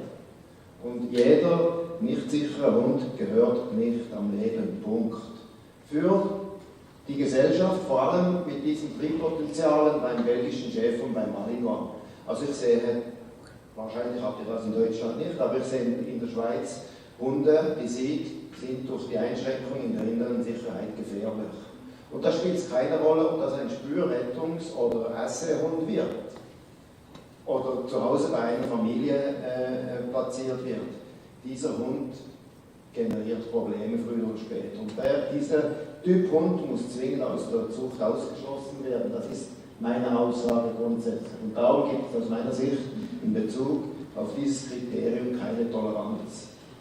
Also um das kurz zu wiederholen hier für die Online-Teilnehmer, es kam die klare Meinung, dass die Hunde, die Unsicherheiten zeigen, aus der Zucht genommen werden sollen, weil sie quasi im Dienst eine Gefahr darstellen, im Dienst und allgemein. Ich würde dann noch ganz kurz antworten, ohne da wahnsinnig viel Verständnis zu haben. Ich sehe aber doch ein bisschen, sagen wir, widerstreitende Interessen, wenn die Zucht zu sehr eingeengt wird. Das ist, glaube ich, immer der Gegenspieler, dass eine zu eingeengte Zucht Krankheiten mit sich bringt. Und wenn man sagt, man nimmt nur den idealen Hund in die Zucht, dann haben wir, so verstehe ich das, Erbkrankheiten, mit denen wir auch große Probleme haben. Und ich glaube, das ist ein Teil der Spannbreite, der überbrückt werden muss. Zumal also auch nicht Unmengen an Mallis gezüchtet werden in Deutschland, also eine gewisse Anzahl, aber keine Unmengen. Und wenn man da dann irgendwann sagen würde, 20% dürfen noch in die Zucht, weiß ich nicht, wie viele wir dann hätten und wie gesund die wären. Ich glaube, das ist so der Einwand. Und ich will nicht sagen, das ist nicht richtig, dass die Hunde nicht härter werden sollen. Das mag durchaus sein, dass das ein Bedürfnis ist. Aber ich glaube, man muss auch immer sagen, dass gerade die Wissenschaftler sagen, eine Zucht darf nicht zu sehr eingeengt werden. Ja, ich möchte auch ganz kurz was dazu sagen. Es gibt Gott sei Dank nicht nur Mallis, sondern mein Name ist Ingo Buchau, ich bin der Präsident von den Rottweilern. Wir dürfen von unserer Seite aus nicht vergessen, wir haben leider in manchen Bundesländern einen Listenhund und wir können uns gar nicht erlauben, noch nach links und rechts zu gucken, sondern wir können nur mit Hunde züchten, die vom Charakter und von ihrer Eigenschaft einwandfrei sind.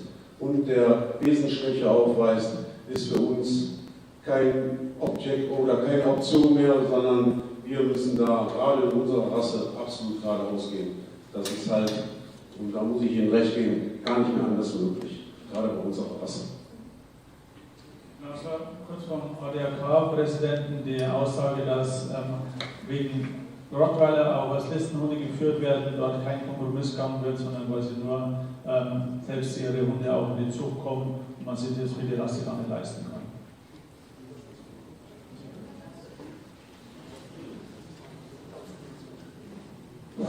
Ich glaube, ich habe Verständnis für Schweizer Kollegen.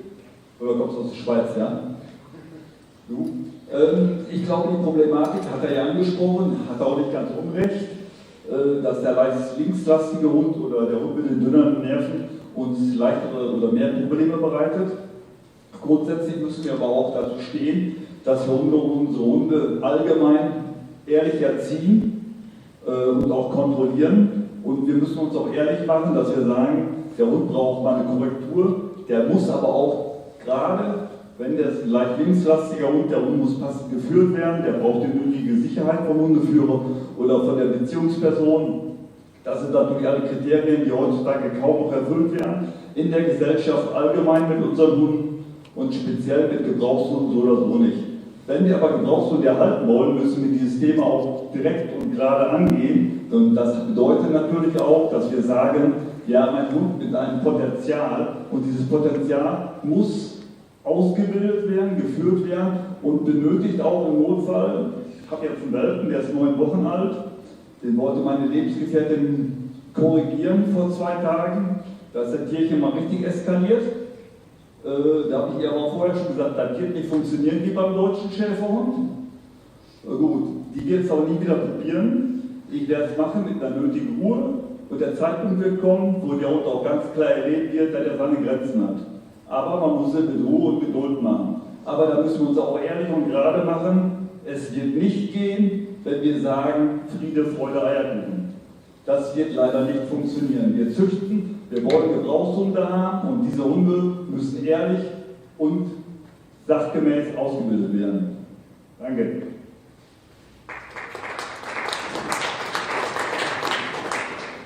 Ja, Michael Kötters hat gerade nochmal hinzugefügt, dass er sagt, es gibt Hunde, die mit einer gewissen Auseinandersetzung auf Korrekturen reagieren, die natürlich auch ehrlich erzogen werden müssen und den Hund wir haben, den Hund auch haben müssen, aber dann genauso in der Ausbildung halt ehrlich damit umgehen müssen und den quasi dann auch ehrlich zu erziehen. Das bringt mir aber auf einen guten Punkt und den würde ich gerne mal aufgreifen und ich weiß, dass es ein Konfliktpunkt ist, ich möchte ihn aber trotzdem gerne erwähnen, weil das Thema mit der Härte, das hören wir auch und das hören wir immer wieder und das hören wir auch meines Erachtens zu Recht. Und warum? Wenn wir, ich mache jetzt auch schon über 30 Jahre Hundesport, wenn wir halt einfach zurückschauen, wenn ihr zurückschaut, wie ich als Jugendlicher angefangen habe mit Hundesport und was ich am Hundeplatz gesehen habe, was ich gelernt habe, was ich miterlebt habe, dann denke ich mir, wenn ich heute so zurückschaue, denke ich mir, um Gottes Willen, wie blöd warst du und was hast du alles gemacht und wie hast du denn versucht, den Hund manches beizubringen. Das kann man heute gar nicht mehr sagen. Es war eine Katastrophe, mit was für Korrekturen das man rangegangen ist, mit was für eine Härte die Hunde auch mitbringen müssen oder mussten. Und am Ende haben sie trotzdem noch ihre Performance gemacht dann am Platz. Und was ist denn heute dann? Hat sich die Ausbildung so viel verbessert? Wir sind alle so viel besser geworden, in Dinge zu verstehen, wie wir Hunde was lernen können, wie wir ihnen was beibringen. Wir haben ein System, wir haben einen Weg, wir führen die Schritt für Schritt heran. Und man muss ja sagen, zum Glück haben wir uns so viel verbessert und können die Hunde so viel besser ausbilden. Aber natürlich, diese gute Ausbildung, die wir betreiben, die bringt natürlich auch das einher, dass ein mittelmäßiger Hund heute immer noch am Ende super performen kann. Und früher waren das Hunde, die haben wir gar nicht gesehen, weil die am Ende ist von dem, was wir gehabt haben, und wir haben vorher gesehen, wie viel bringt der Hund mit, wir haben da nichts hinzu, wir haben da wegradiert und am Ende ist einfach ein bisschen was übrig geblieben und wenn er aber so viel Potenzial mit gehabt hat, dann ist am Ende halt immer noch eine gute Leistung rausgekommen. Und das, glaube ich, ist schon ein Problem, mit dem wir konfrontiert sind, alle miteinander, in allen Rassen, in allen Zuchten, weil er einfach dieses genetische Potenzial nicht mehr diesen massiven Stellenwert hat wie früher. Und da müssen wir uns schon als Verbände überlegen, genau wie kann man diesen Punkt adressieren, dass wir diese Härte, die wir brauchen, zweifelsohne überall, und deswegen ist auch der Rettungshundesport so ein gutes Beispiel, die Hunde brauchen auch wirkliche Härte. Wenn die irgendwo runterfallen, wieder rauf müssen, sie den Kopf anhauen, und das ist was, das wir brauchen. Und da haben wir alle den Weisheit letzten Schluss, und das ist uns ein extrem wichtiges Merkmal, Härte in der Ausbildung. Und wir schauen auch, wie kann man denn diese Härte auch weiterhin in der Rasse halten, aber auch überprüfen. Früher ist es automatisch passiert, weil halt die Ausbildung schon wirklich Härte gefordert hat.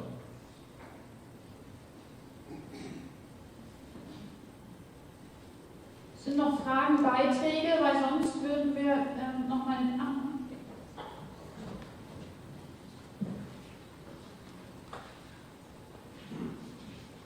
Ja, ich glaube, dass da auch oft zu Missverständnissen oder Verdrehungen kommt. Natürlich muss der Hund, der spricht mal wieder für den Diensthund, körperliche Härte mit sich bringen oder sie erlernen. Er muss sich durch Hindernisse durchwuseln, er muss Lösungen finden in der Information. Er muss eine Belastung, die vom Täter ausgeht, muss er widerstehen und kann nicht beim ersten Widerstand die Säbel streichen. Und natürlich gehört das mit. Entweder auf der einen Seite im genetischen Potenzial des Hundes oder im erlernten Verhalten des Hundes. Und da müssen wir mitarbeiten. Anders brauchen wir überhaupt keinen Dienst uns vorzustellen.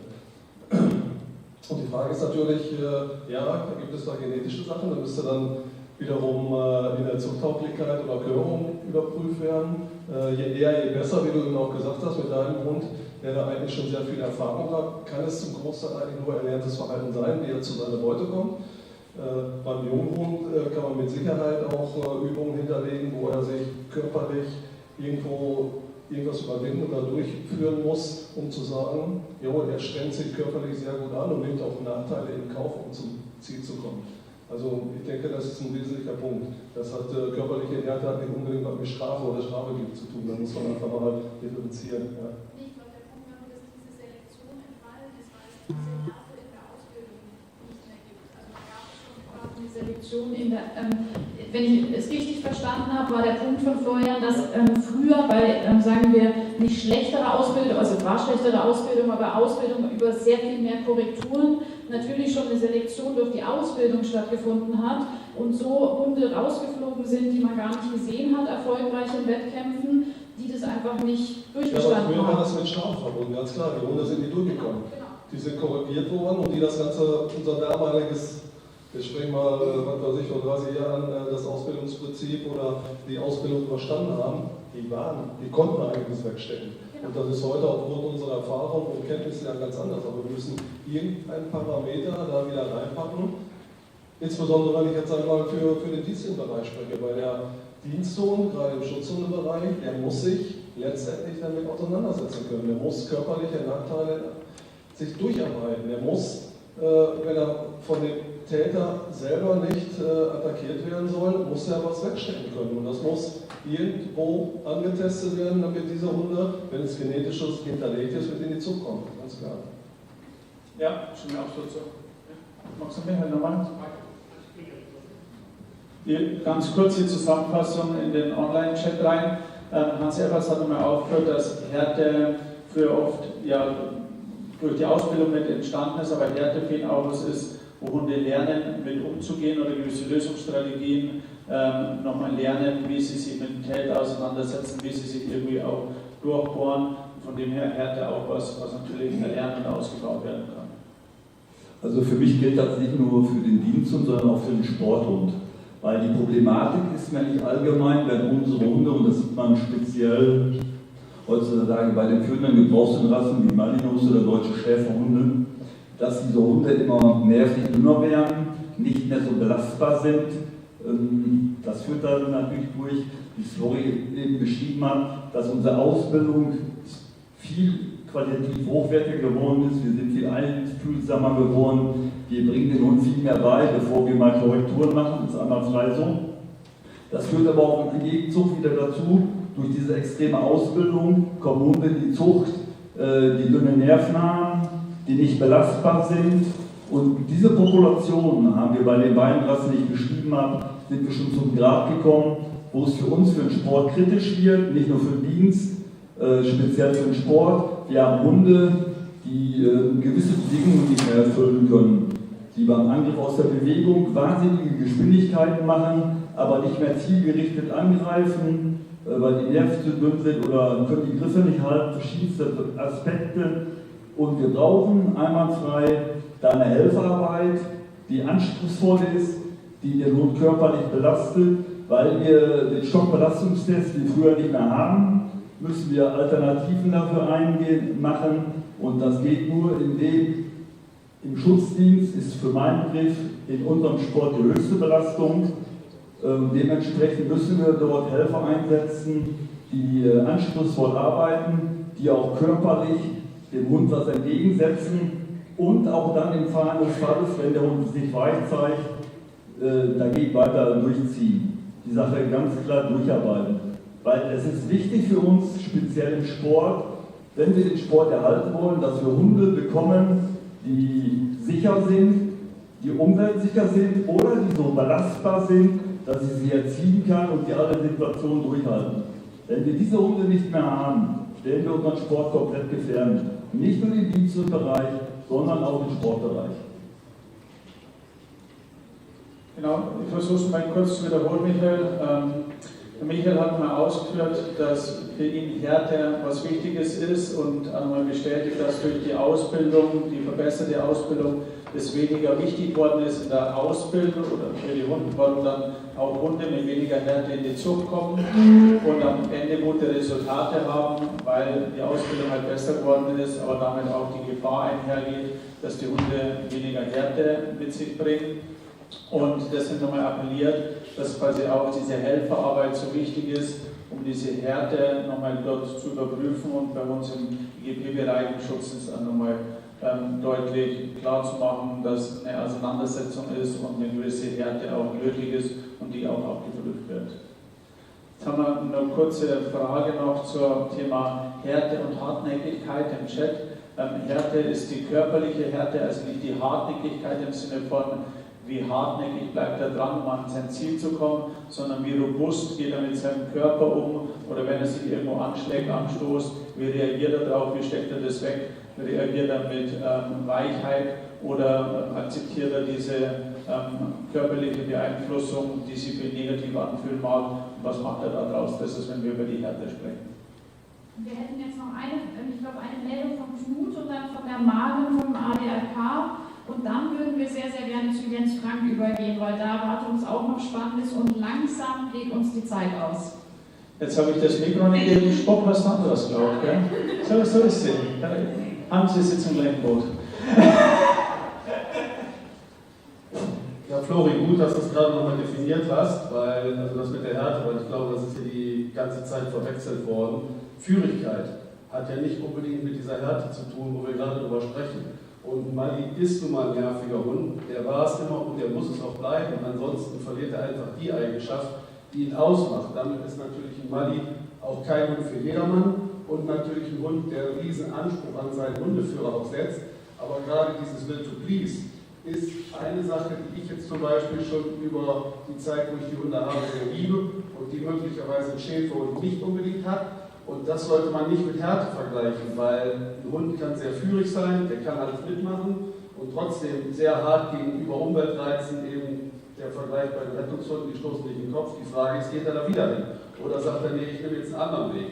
Und ich glaube, diese Nervigkeit, die Malis haben, die muss erhalten bleiben, bloß man muss sich auf den Weg machen und da einfach schlauere Ausbildungswege auch immer noch weiterentwickeln, um mit diesen Hunden gut klarzukommen. Und die Hunde, die im Privatleben, so wie du es eben beschrieben hast, auch Probleme machen, sind ja meist Hunde, die bei Hundeführern sind, die sich nicht unbedingt Gedanken gemacht haben, was sie sich da holen, die den Hund von Anfang an falsch erziehen oder die ganz andere Anforderungen erstmal haben und das nachher zu Problemen wird. Ich kann es mal mit dem Yachtterrier vergleichen.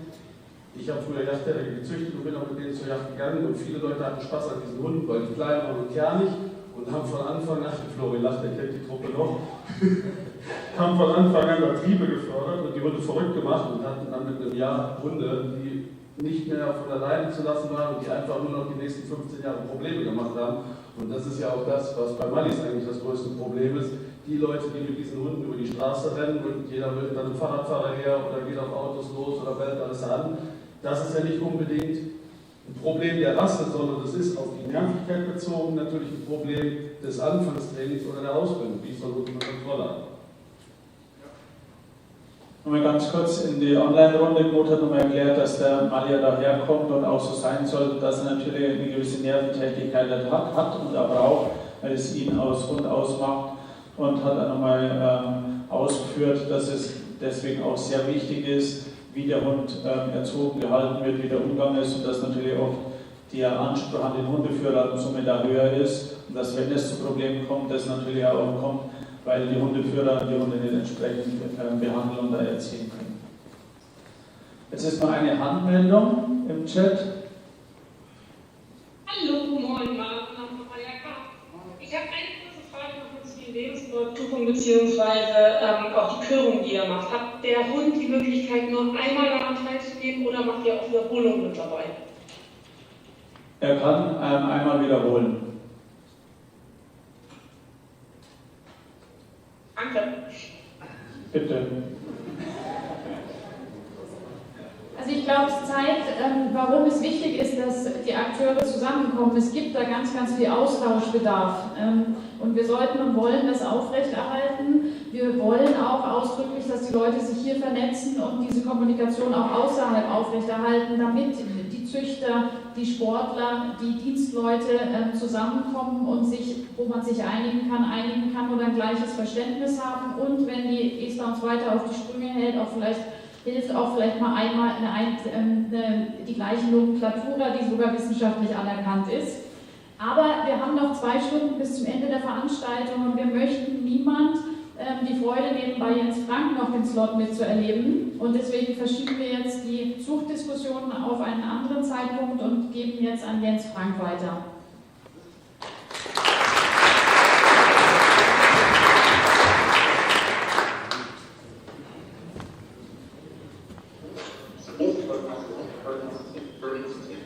Das wird jetzt auf Englisch sein.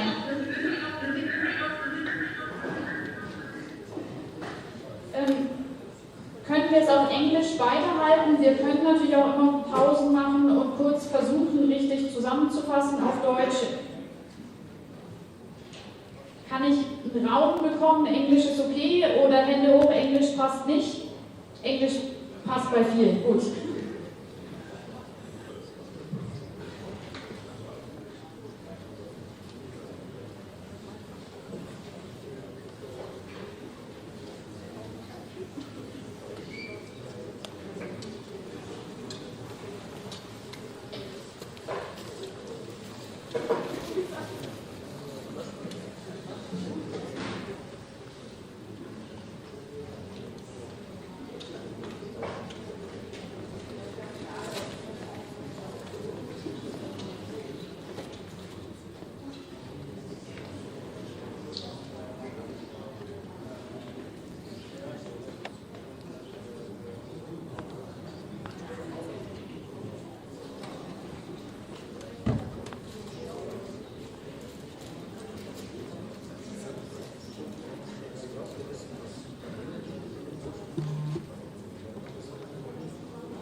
So,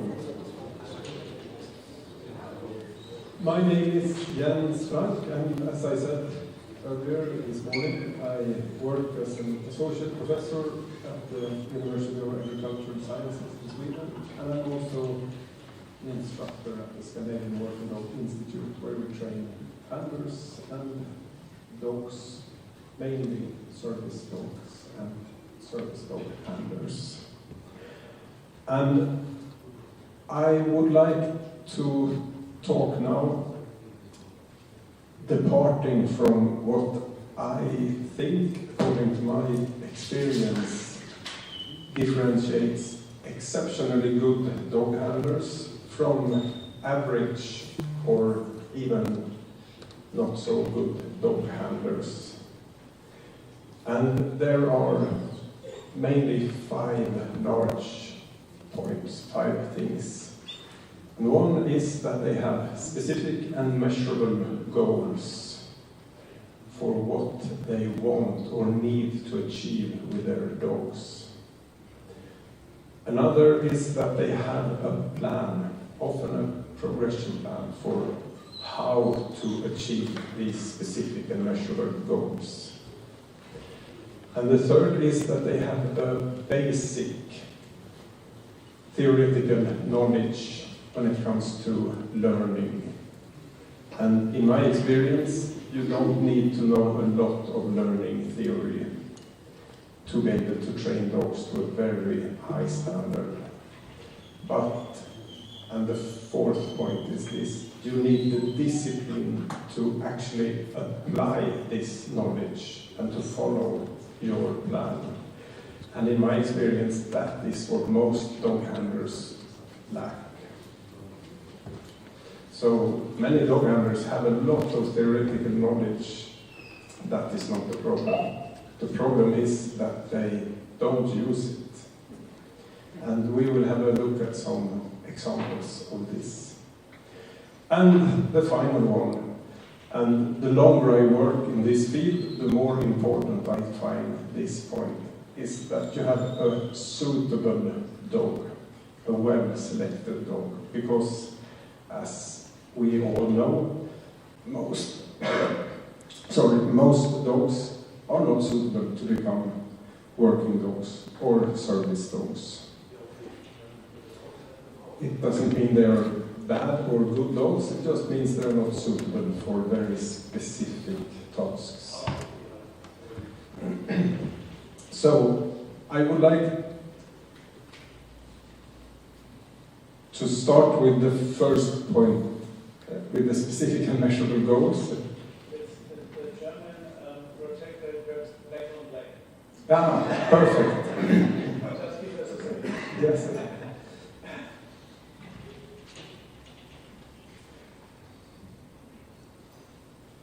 Just to reboot the projector because you don't know what you couldn't handle switch now. So. Okay. But if it will take some minutes, we can do something else in between.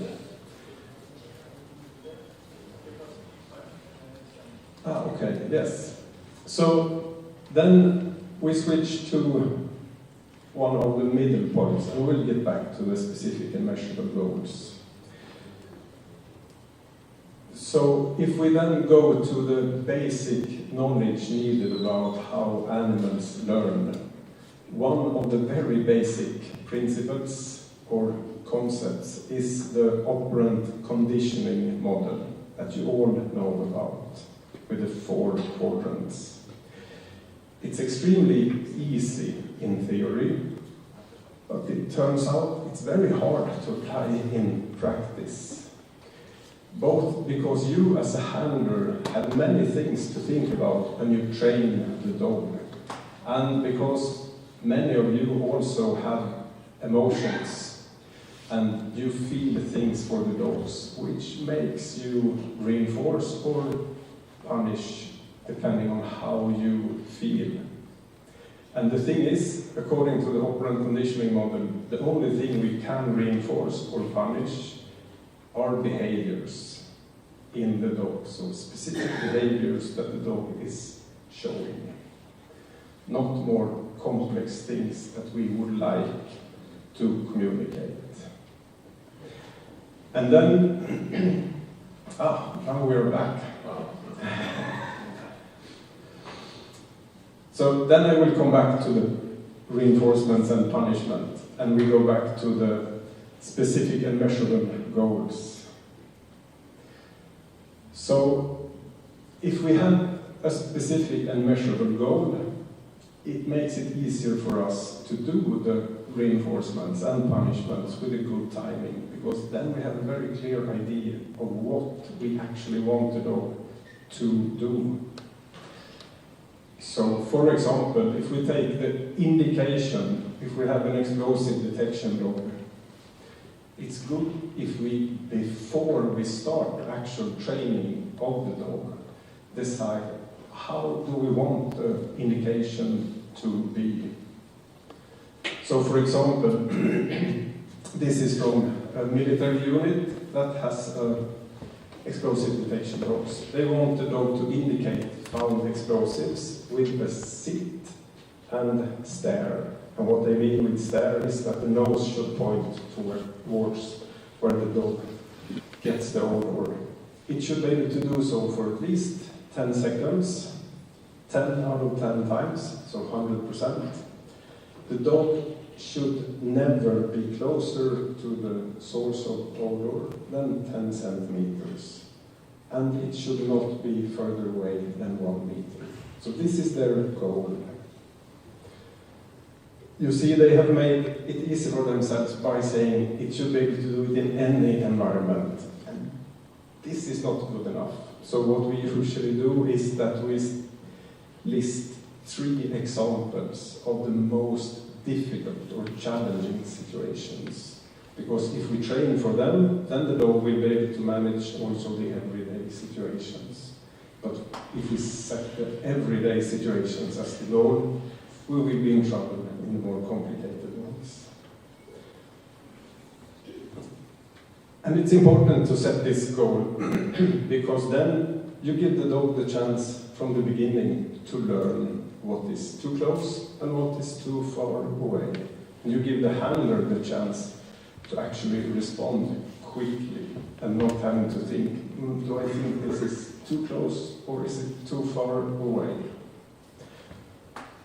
It's also important to determine the...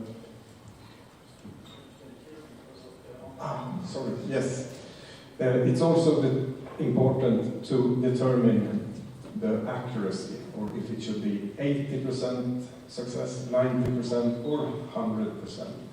Because 80% success, if that's what we aim for, that's quite quick. But if we want 90, 95 or 100%, that's close to impossible, or at least it will take much longer time. So if it's not necessary to have 100%, then we're just wasting time if we're training a specific behavior to reach 100%. If 90 or 80 is enough.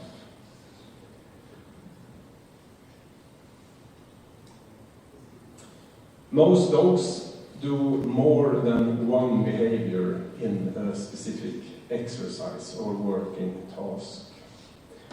So we will need specific and measurable goals for several cues or behaviors. Like for the dogs who are directed over radio or laser to a certain spot to search for humans to bite or explosives or other substances. We will need some directional cues, and we will also need the search behavior and the indication, and of course some obedience. So then we end up with several, I was supposed to stand here, with several goals. And in order to be able to do this, we must be good at identifying the specific cues or behaviors that we want the dog to do. Because if we can't do that, then we cannot train one cue or one behavior at a time, which makes life complicated. So I would like you now, you don't have to write it down, but please make a mental note. Which cues do I need to train the dog to do, one at a time, before I can put them in this chain of behaviors?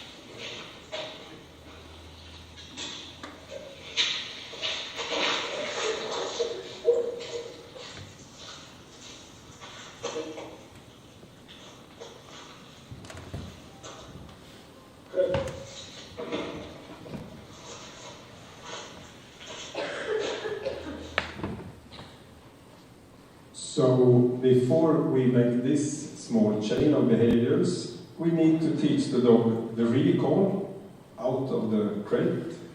We need to teach it to come to the left side and follow, and sit, and then the cue crate, which means the dog should go into the crate. So it would be a mess if we tried to train these cues all together, but if we train them one at a time, it's not a problem to then put them together in a longer chain. And the more complex the tasks are, the more important it is that we're good at identifying the respective cues or behaviors we want the dog to perform, so we can set the goal for each of them and then train them separately. So in this video, which cues do we need to train first before we put them together in this chain?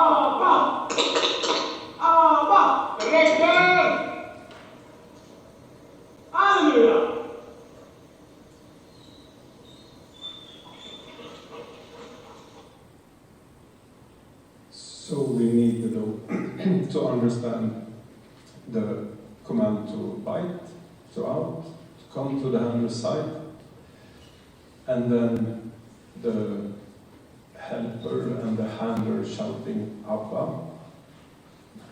That is just context. And then the dog needs to understand the cue sit and the reward signal, where the dog is allowed to take the toy.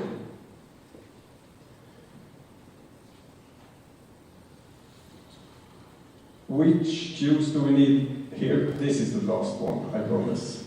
Which cues do we need to teach here, one at a time, before we put them together in these chains of behavior?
So here it's more cues. So here we need to add the forward, the left and right, the fetch. But the out and the sit and the reward signal or come back to the handler are things that all dogs need to have. And it may seem complicated when you see a chain of behaviors. But if we can identify the respective cues, go forward, right, left, fetch, and back, turning 180 degrees, it's just 5 extra behaviors. And it's not a big thing to teach a dog 5 cues or 5 behaviors. So if we can identify these behaviors, we can make a progression plan for each of the behaviors or cues. And this is an example of the progression plan I usually use when I teach the dog this type of fetch. And it's a progression plan in 21 steps. This is the first half. And the progression plan does not tell the handler how to train. It just tells the handler in which order to do the sub-goals.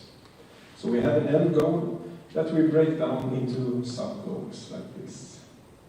But in my experience, that makes the whole difference.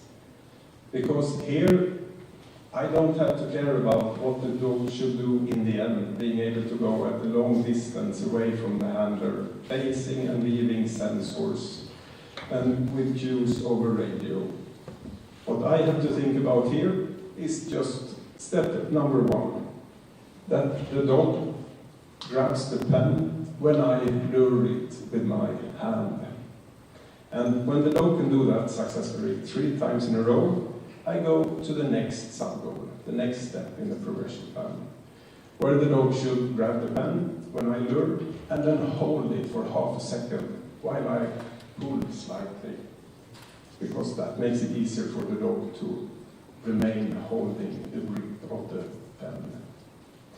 And then hold it for 1 second, 3 seconds.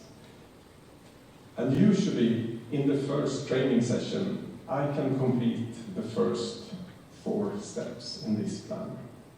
And it doesn't matter that I know that it's me who has made the plan, it makes me just as happy every time. Because then I know that, we have completed already in the first session the 4 first steps in a 21-step progression plan. We are really having progression. So it helps a lot. Having a plan also helps a lot because it makes it possible for us to avoid creating expectations in the dog that will bite us in the back later on in the training. Because when we make the training plan on paper, we will see if there are things that don't really add up, where we create an expectation in the beginning that we will have to remove later on. And I have just recorded a stupid example of this.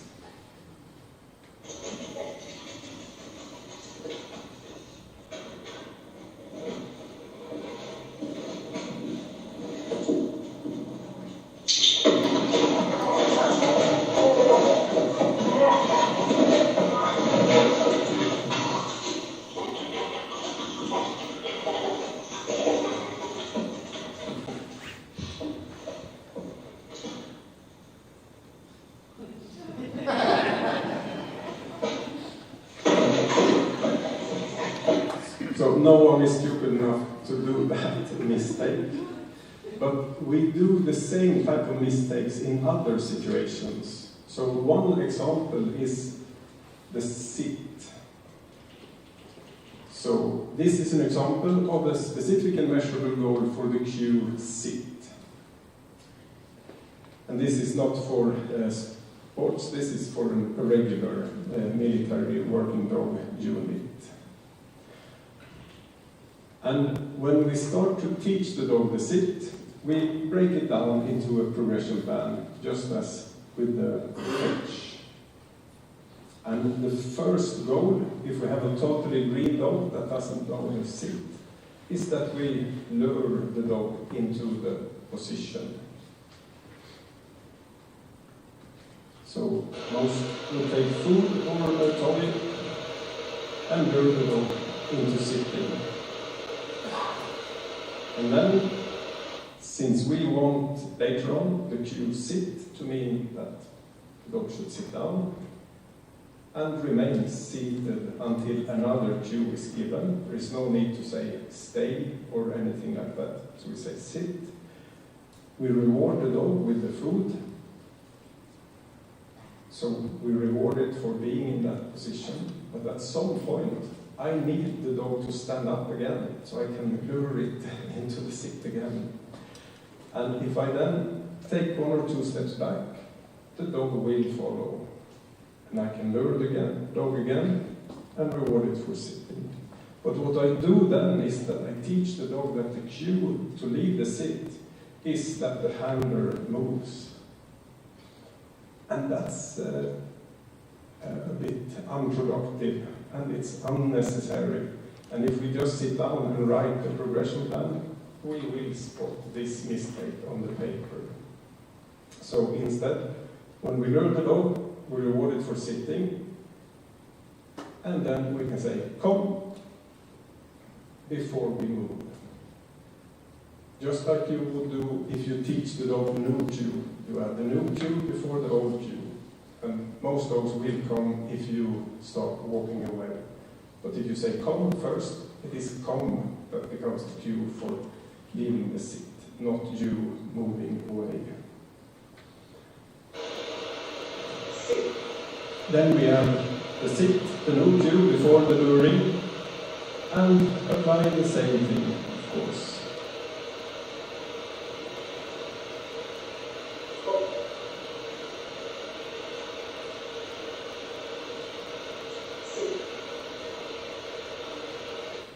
And when the dog can do this successfully 3 times in a row, it sits when I say sit, and then lure it, and remain seated until I say come.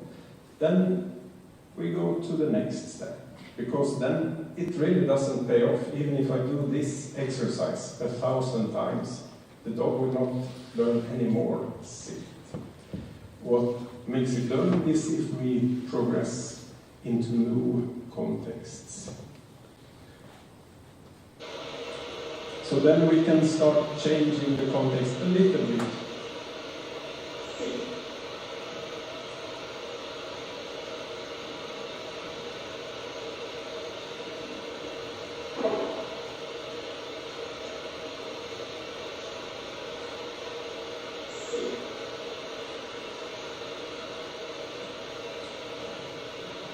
So it is usually, when we teach the dog anything, it's just in the very first 1, 2, or 3 steps that the dog actually learns the new behavior. The rest of the training is just the same behavior, but in different contexts. So the typical progression plan, I would say, often looks like this. We do luring in the beginning, as little as possible, since we don't want the luring to be the cue in the end. The goal, as you saw from the specified goal, is that the dog should sit on the handler's verbal cue also when the handler is out of sight or behind the dog. So we need it to be only on verbal cue. And the quicker we add the cue, the more repetitions where we reward the dog for responding to the verbal cue we will have. Then we have a short phase of generalization, discrimination. We don't want the dog to sit when the handler stops or raises the hand to throw or do something. We don't want the dog to sit if the handler says hit, shit, pit, kit, The dog should sit only on the verbal cue, sit. And then we have a lifelong phase of generalization, where the dog learns to respond to the cue in most contexts at least. And that's where we spend the rest of the time with the progression plan. And then we start changing the context in very small steps.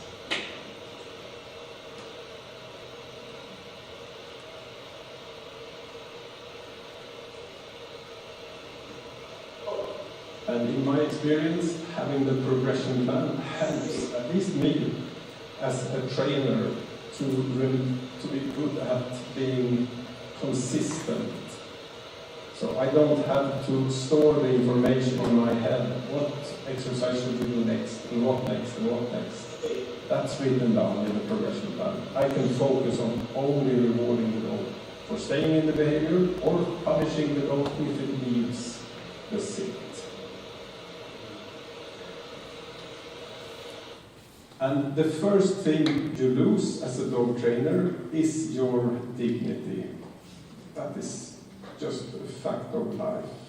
Because we need to be a bit ridiculous when we add new contexts. So we want to do things that we normally don't do, just to help the dog generalize that it doesn't matter what the dog handler does. You will be rewarded for the same behavior after the cue sit. Sit. Ja, hallå? Ja, visst. Ja, men det kan vi göra. Säg det. Hej då.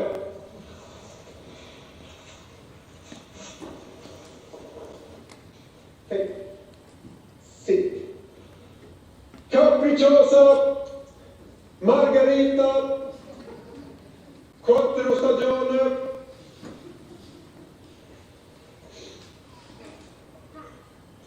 Okej, kom. Sit.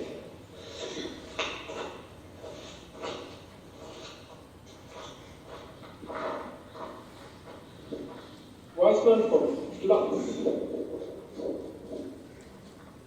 Sit.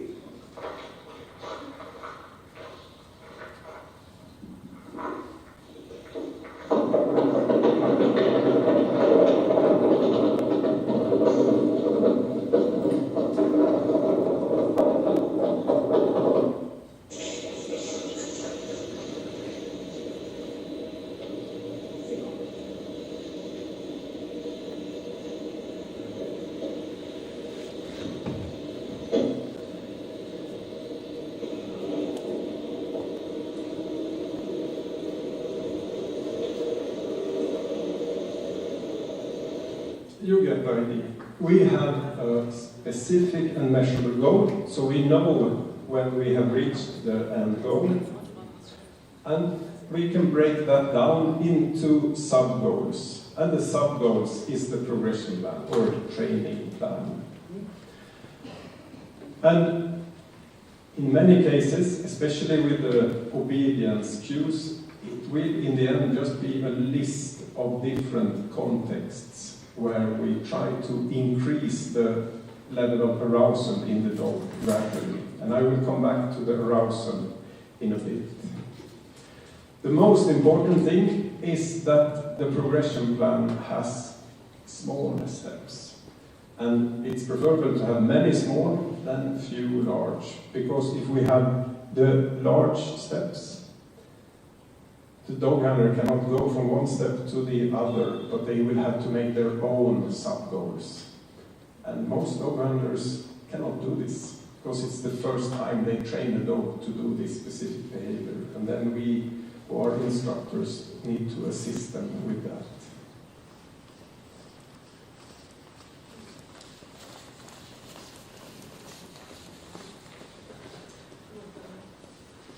So, we also need basic theoretical knowledge about learning. And as I said, I don't think handlers or trainers of dogs need to know a lot of learning theory. At least I have personally not seen any correlation between people who know a lot about learning theory and how they perform when it comes to training dogs to a high standard. The concepts or principles that are really helpful to understand, I think, are these. Reinforcement and punishment, of course, the operant conditioning model. Arousal and overshadowing, counter-conditioning, I will also mention today. But I would say a dog trainer that knows and understands these concepts and applies them in everyday training will inevitably have good results. And the operant conditioning model, you know, was described by Skinner 100 years ago. It's nothing new. And what it mainly states is the difference between punishments and reinforcements. Punishments are defined as something that decreases the frequency of the behavior. Punishments always work. If the behavior is not decreased in frequency, it has not been punished. Reinforcements, anything that will increase the frequency of the behavior. Reinforcements always work. If we don't see an increase in the frequency of the behavior, it has not been reinforced. So it's as simple as that. Then we can achieve the reinforcement by adding something the dog wants, or we can achieve the punishment by adding something the dog doesn't want, and it's positive. Or we can achieve it by taking away something the dog wants, and it's a negative punishment. Or take away something the dog dislikes, then it's a negative reinforcement. In theory, it's easy. In practice, I promise you that all of us, when we take the dogs out of the car, you start punishing behaviors you want to see more of, and reward behaviors you want to see less of. Because it's complicated. And I can show you one example. This soldier is doing the first steps of the laser directionals. And for him, it will be very important in his job to be able to send the dog to 100 or 200 meters away to search for explosives and bad people. So that's what he is thinking about. The first step here is just to get the dog to go to the laser dot and pick up a food piece.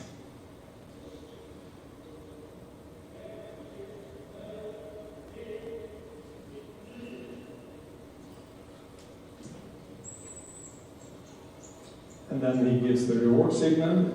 The dog comes back and jumps on his laps. This is some minutes later.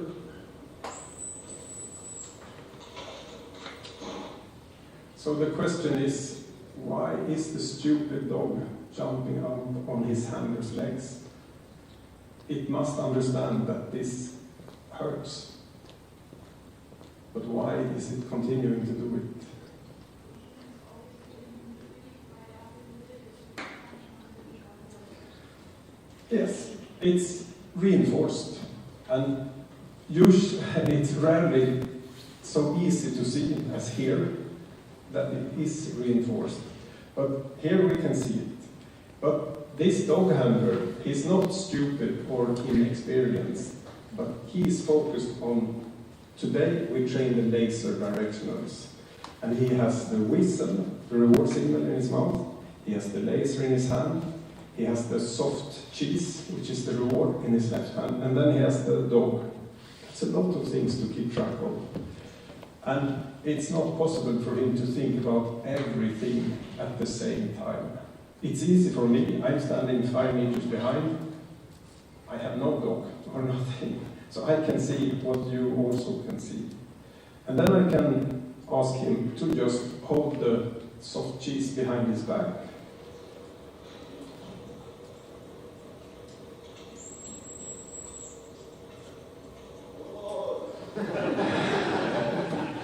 And then he's able to reward the behavior he wants to see more of. instead of one he actually wants to see less of. And it's impossible for any human to think about this on their own. You need friends or colleagues or children to watch you. And if you don't have any of these, just put your phone up so you can watch yourself afterwards. It makes a big difference. Here is another example. So here I have hidden quite a lot of explosives in the front left wheelhouse of this car. And then I cue the dog to search.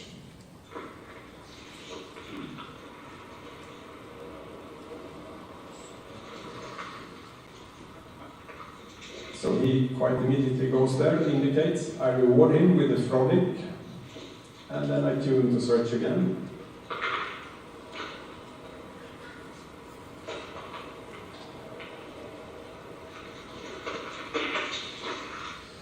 And reward with the frolic. So don't try this at home, because it's very bad detection dog training. We of course don't want to send the dog repeatedly in training to the same target. There are all sorts of problems associated with that. It's like begging for false alerts. But I have recorded this just to illustrate what I'm talking about. So you know the operant conditioning model. The dog has now been reinforced 2 times in a row for indicating these explosives. So reinforcement leads to an increased frequency of the behavior. So now the 3rd time, we expect an increased frequency of the behavior of going there and indicating the explosives.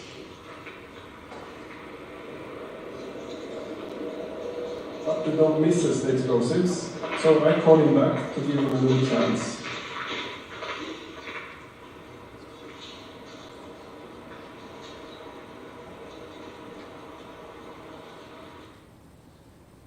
So how do you explain this? Maybe Skinner wasn't so smart after all.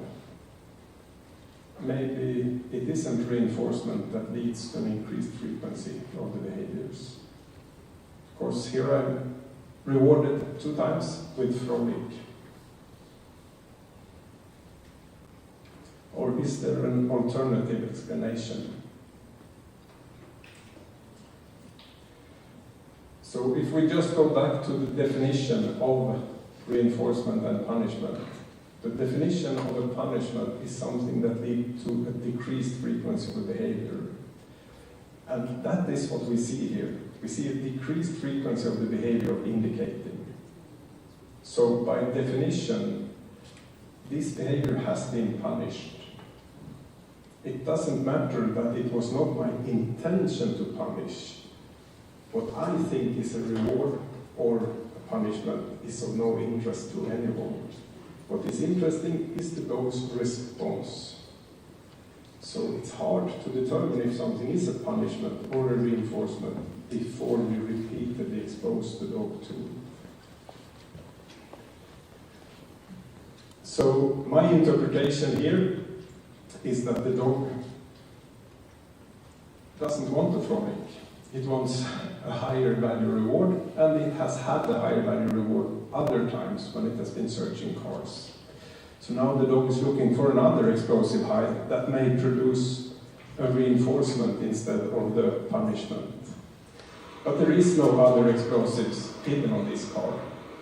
So after a while the dog gives up and goes back and indicates here. And then, as the responsible dog trainer I am, I reward the dog again with a piece of frolic. So if my interpretation here is that the indication is not working good on explosives, we need to train more, and I continue reinforcing with the frolic, I will make the behavior go extinct. So the next time I send him, still the explosives are hidden in the front left wheelhouse. There is nothing else hidden on this car. Still the dog is avoiding to indicate that because it doesn't lead to what he wants. But since there is nothing more hidden, after a while he gives up and goes back.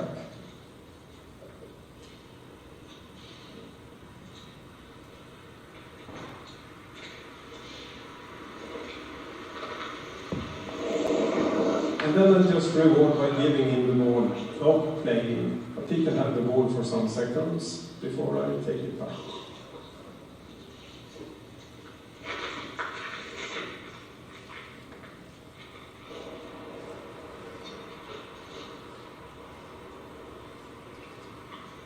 And then we see an increased frequency in the behavior.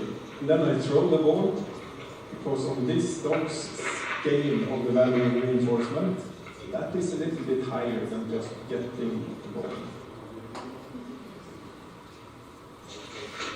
And now we see an increased frequency of the behavior again, which means that by definition it has been reinforced.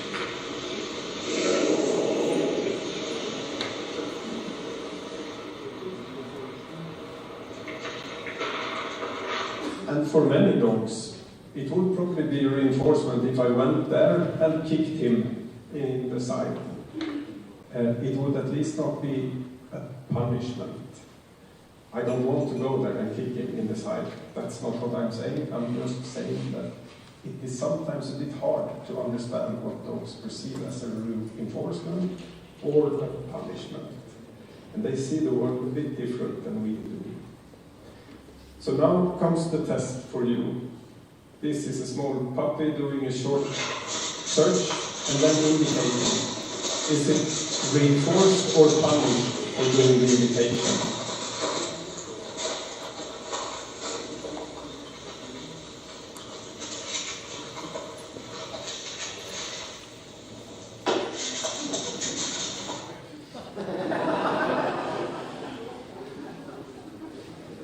What do you think?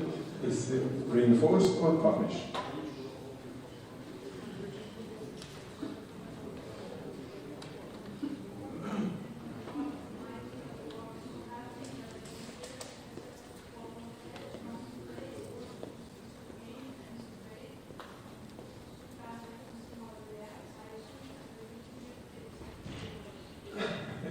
I'm just a bad thrower. I didn't mean to hit his head. But we cannot determine from this video if it's a reinforcement or punishment. We just need to repeat and see what leads to an increase or a decrease in the frequency of the behavior. If we are to apply the operant conditioning model, because that is the only thing that the operant conditioning model is saying. And this is hard, but please remember, we can only reinforce behaviors. So if you reward your dog because you suddenly feel that you love this dog so much, you will reward a behavior. And in the dog's mind, you will probably behave like a psychopath. Because you will reward different behaviors every time you get this feeling. And at the same time, if you punish the dog just because you feel very frustrated, because your frustration is not directly linked to a behavior the dog is doing at the moment. So when we use punishment or reinforcement, we need to be so as specific as possible. And when it comes to reinforcers, there are two types of reinforcers, according to the theory. It's primary reinforcers and secondary reinforcers. Primary reinforcers are defined as reinforcers the dog is born, or the animal is born with a desire for. It can be food, water, reproduction, and when it comes to working dogs, we have also bred different primary reinforcers into them. You don't teach a Labrador retriever to retrieve. That is a primary reinforcer for the retriever. You don't teach a border collie to run to the other side of the sheepdog.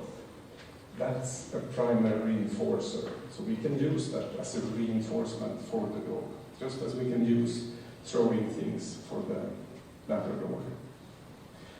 With many of the working line shepherds, We have breathing, biting, filling the mouth with something as a primary reinforcer. Primary reinforcers cannot be built. American companies often state that they build drive, and they cannot do that, unfortunately. It would be fantastic if it was possible.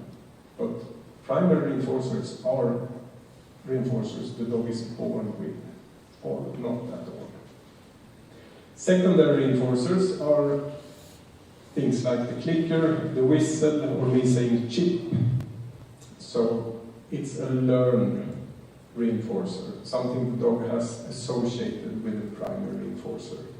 Without a strong primary reinforcer, we cannot really make use of any secondary reinforcers. Sometimes we fool ourselves, people like me who buy dogs and train them for different units. Sometimes I buy a dog that is maybe 1 year old and has been at a place where they have been wanting the dog to be very calm. So they have just been giving the dog food and trying to make it calm. And this dog may have been born with retrieving as a primary reinforcer. So they try to be kind, but they are not, because they are simply punishing the dog, not making it or allow it to express what is a primary reinforcer for that dog. And often this leads to frustration, and the dog seems to be too strong for the family, and they offer it for sale. And then people like me come and have a look at it, and then we can see sometimes that the dog doesn't want to chase the ball when we throw it. But if I take the dog home for a couple of days, after 2 or 3 days, the dog is chasing the ball like crazy.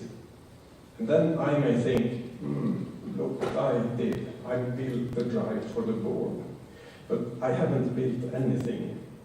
I just allowed the dog to express the primary reinforcer that was there from the beginning. If it wasn't there from the beginning, I cannot build it, by definition. Because primary reinforcer is something the dog is born with. So in this video, what is the primary and what is the secondary reinforcer? The dog is supposed to go to the cone and sit. It's the start of the directional training.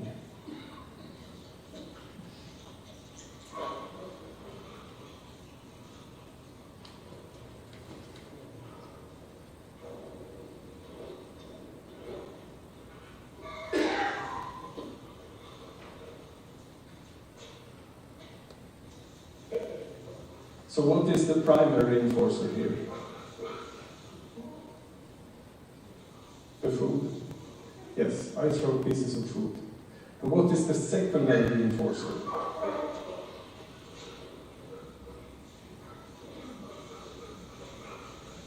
What do you think the dog associates with getting the primary reinforcer?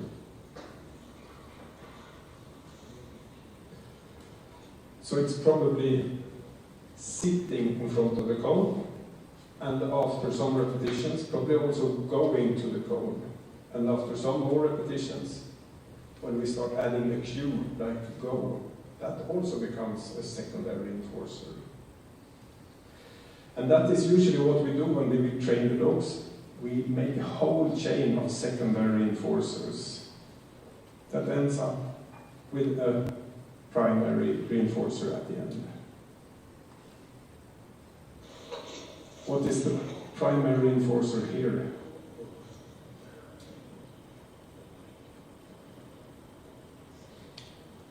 Yeah, biting, tugging, playing with this object. So that is a primary reinforcer, a desire the dog is born with. We can teach a dog that is born with a desire to take food, that if it bites the puppy sleeve, it will get a piece of food. But it will be much easier if we select a dog that has as a primary reinforcer to bite the sleeve, because then the cue later on for us to send the dog to bite someone will be the secondary reinforcer that will lead directly to the primary reinforcer. which is filling the mouth with something. And different dogs have different primary reinforcers.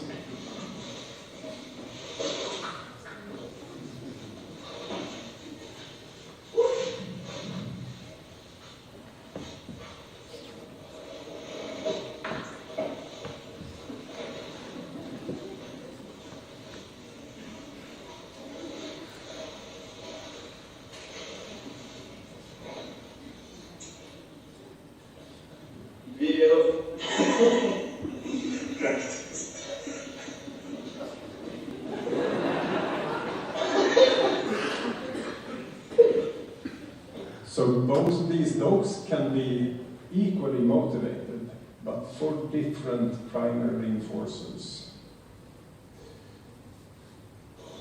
What primary reinforcers do you see here?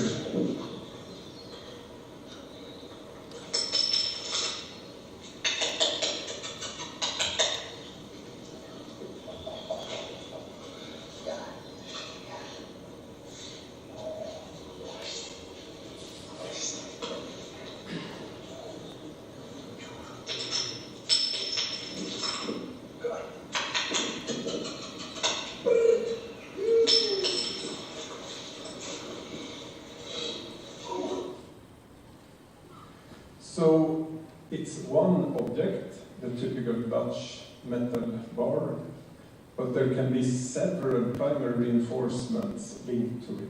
So it can be both chasing the object when it's thrown, can be fetching it, and just having it in the mouth is a primary reinforcer for many dogs. Retrieving it to the handler and playing a little bit with the handler can also be a primary reinforcer. And when we select dogs, if we select dogs with many primary reinforcers, the training will be much easier than if we select dogs that are just willing to work to get the chance to bite a decoy, or just work to get a piece of food. So that's the reinforcements. Then we have the punishments, and they work the same. We have primary punishments, which are punishments the dog is born with an aversion against. And it's the same for you. It's things like pain, fear, that the dog wants to avoid. And you all know, or maybe not, this little Albert experiment, where they showed that the little boy was neutral to several stimuli, like, for example, the white rat. And then they paired the white rat with a loud noise, so they banged the metal tube. And this hurts the boy's ears. And after some repetitions, it was enough to bring out the white rat for the boy to start crying, because he associated the white rat with the pain in his ears. So then the pain is the primary punishment. The white rat is the secondary punishment. So it's something associated with the primary punishment. Here is an example of an exercise where there are explosives in here. The dog is supposed to search in the presence of these explosives, in the presence of the primary reinforcer, the board.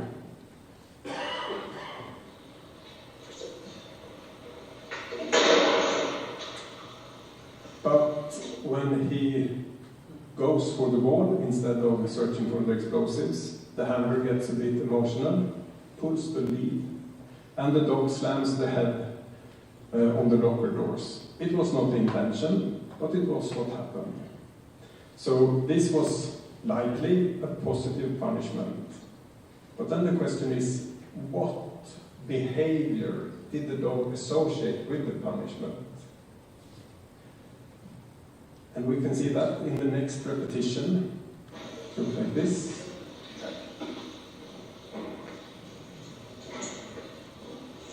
So we don't know if the dog avoided this locker or the explosives or the board, but or if it was the whole mixture of them.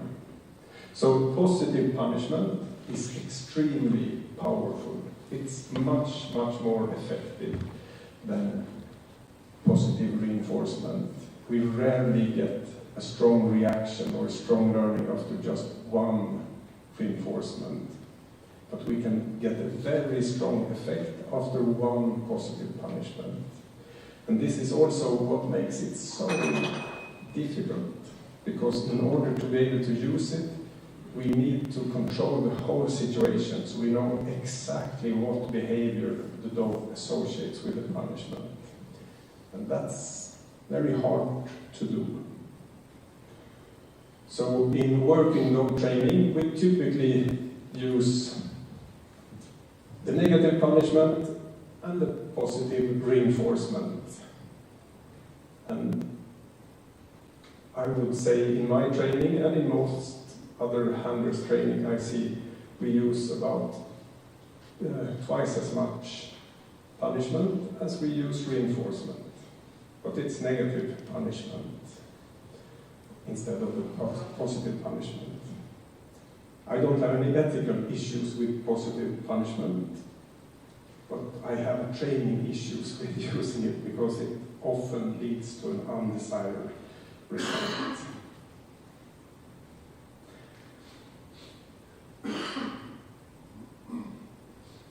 Are you the kind of people who can take a 5-minute break? Or will it inevitably become 10 minutes?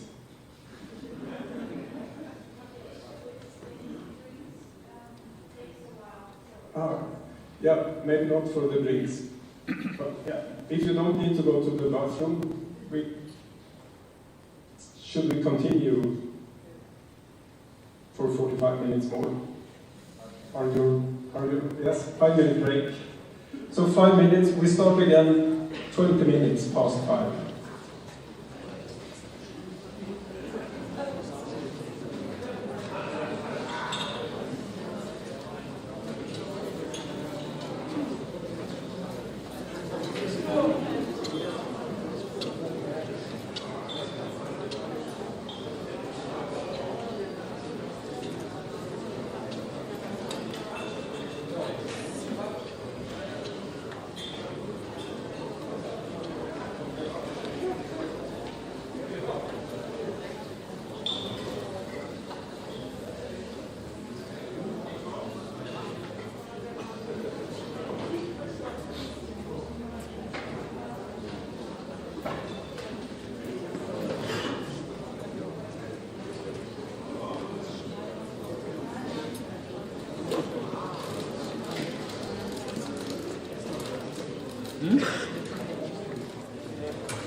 Gehst du raus?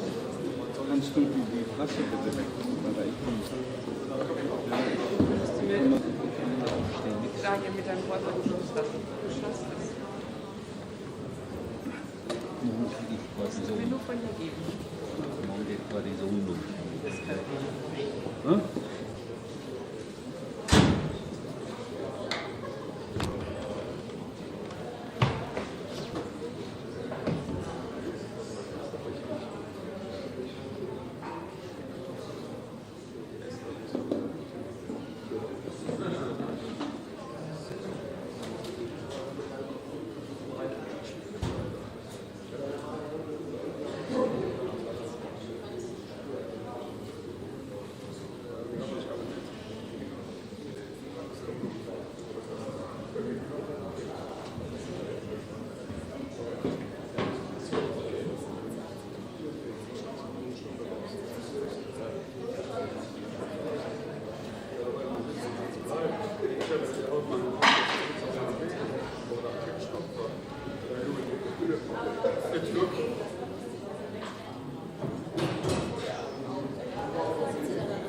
Müller? Ja, früher ganz viel.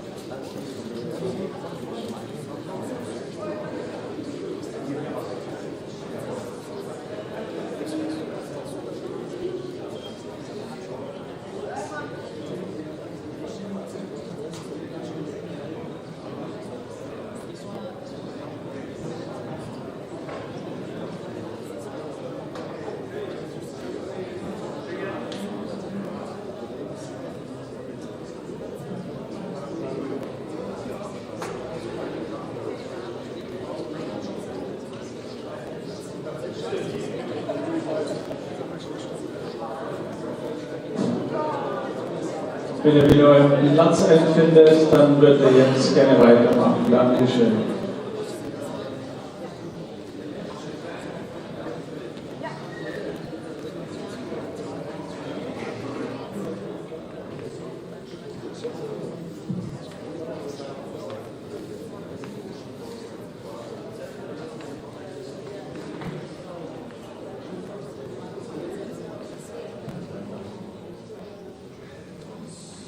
So, I will just try to make some simple illustrations of the punishment and reinforcement.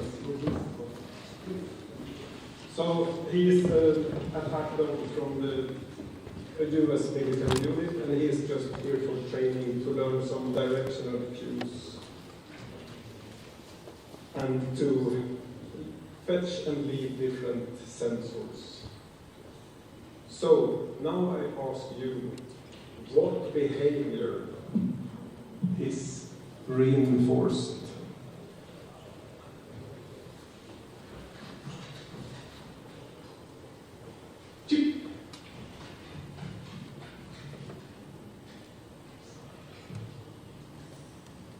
So what behavior was reinforced?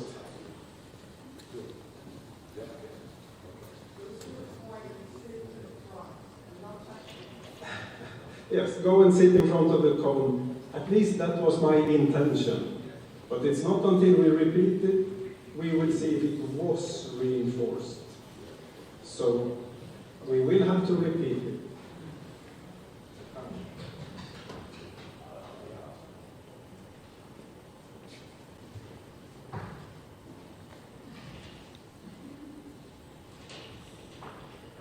Chip.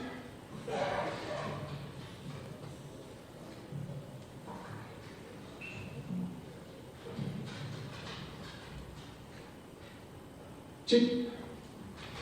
So probably that was also the behavior that was reinforced.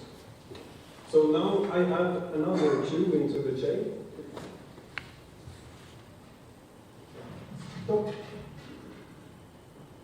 Fram. Chip. And what behavior was reinforced now?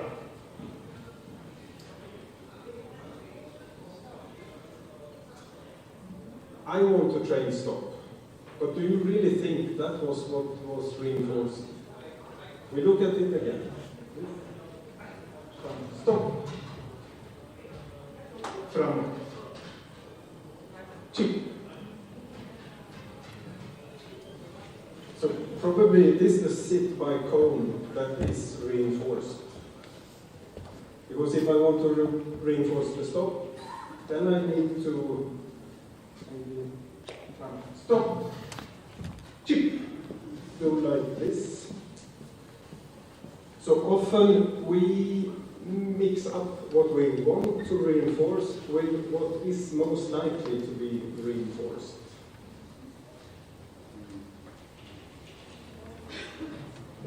We also need some examples of punishment.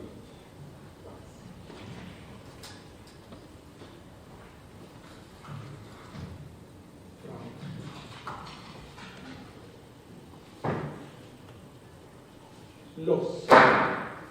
Chip. So what was the behavior that was reinforced there? The loss? Maybe. Plats. Fram.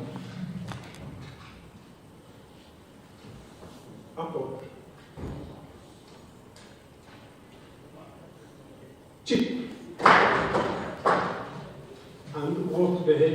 reinforced there.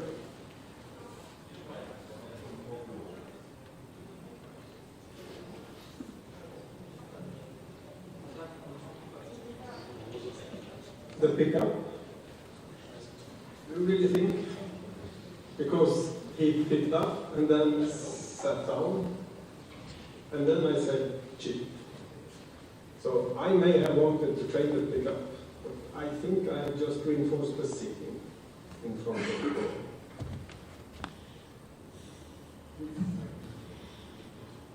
Fram. Chip. And what behavior was reinforced there? Looking at the goal? Yeah, maybe. We can look at it again. Fram. Chip.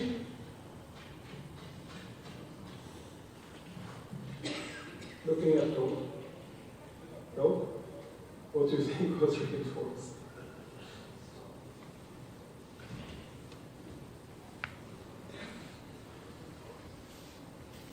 Maybe. It's hard to know. We have an idea, but it's very hard to control what behavior is actually reinforced.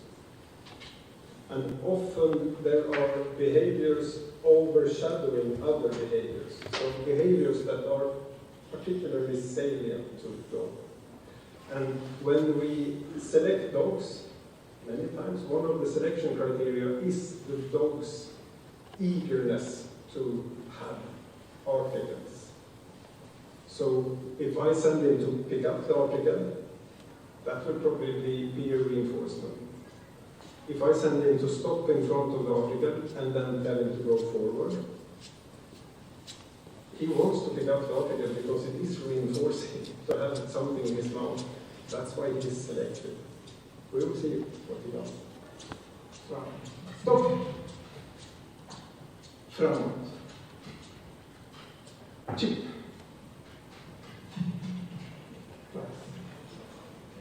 Framåt. Stopp. Nej.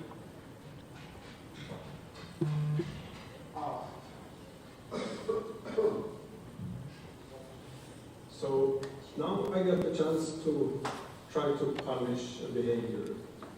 And then I say nay, which is my attempt to make a secondary punishment.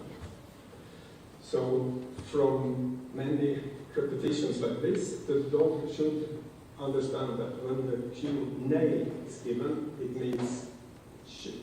I lost all the opportunities to be rewarded.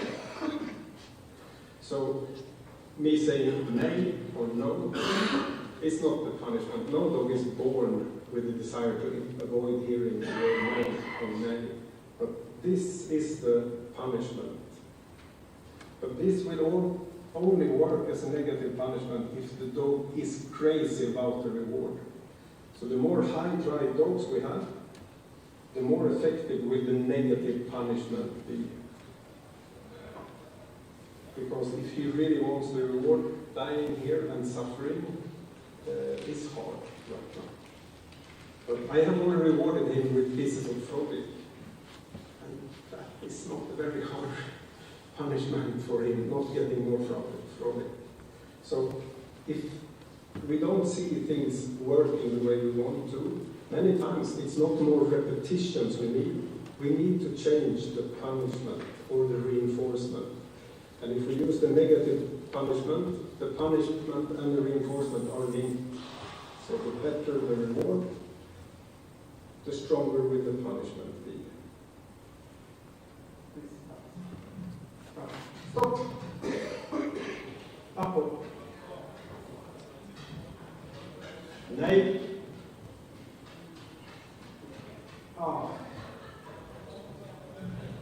But for the negative punishment to work, it has to be consistent.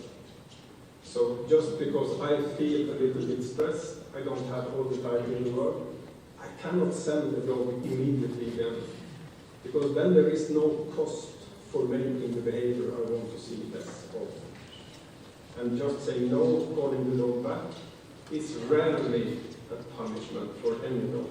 Because when you call the dog back, it comes back to a position it associates with thousands of reinforcements. It's not a bad spot. So we need to make the dog understand that right now it has no chance of being sent to do anything that will be leading to the reinforcement. Please stop. Stop. Up. Right. No. Cheap. And then I can reward it with a higher value reward, which is just having the reward. If I want to increase the value of the reward even more, I can calculate it. Risk loss.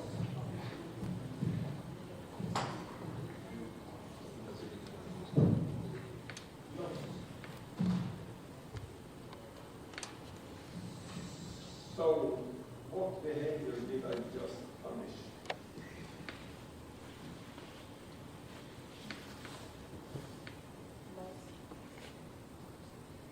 Yes. So, I take away the best thing in the world, and just before I do that, I tune him to loss.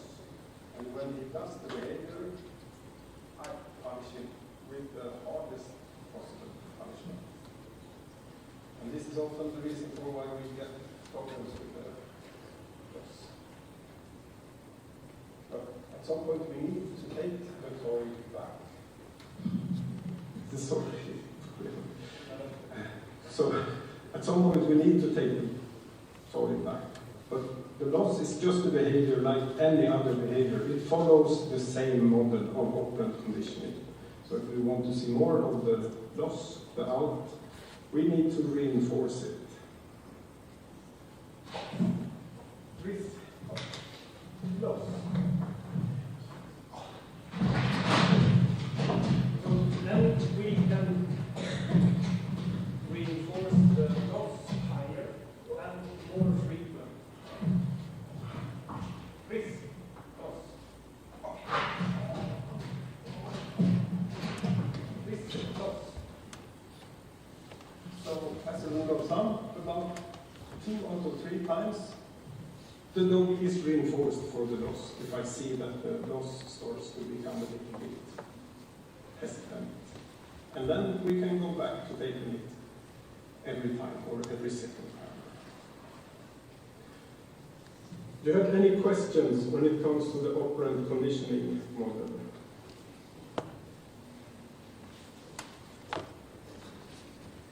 Good.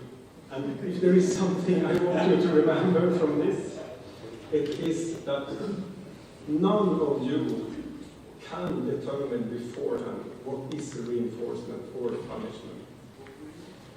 You need to watch the response of the dog. Is the behavior increasing or decreasing? And if you cannot see this, then you are not in control. Either you're not reinforcing at all, or punishing at all, or the behavior you're reinforcing or punishing is not the one you intend to. Yes, please. First in German, and then I try to translate it.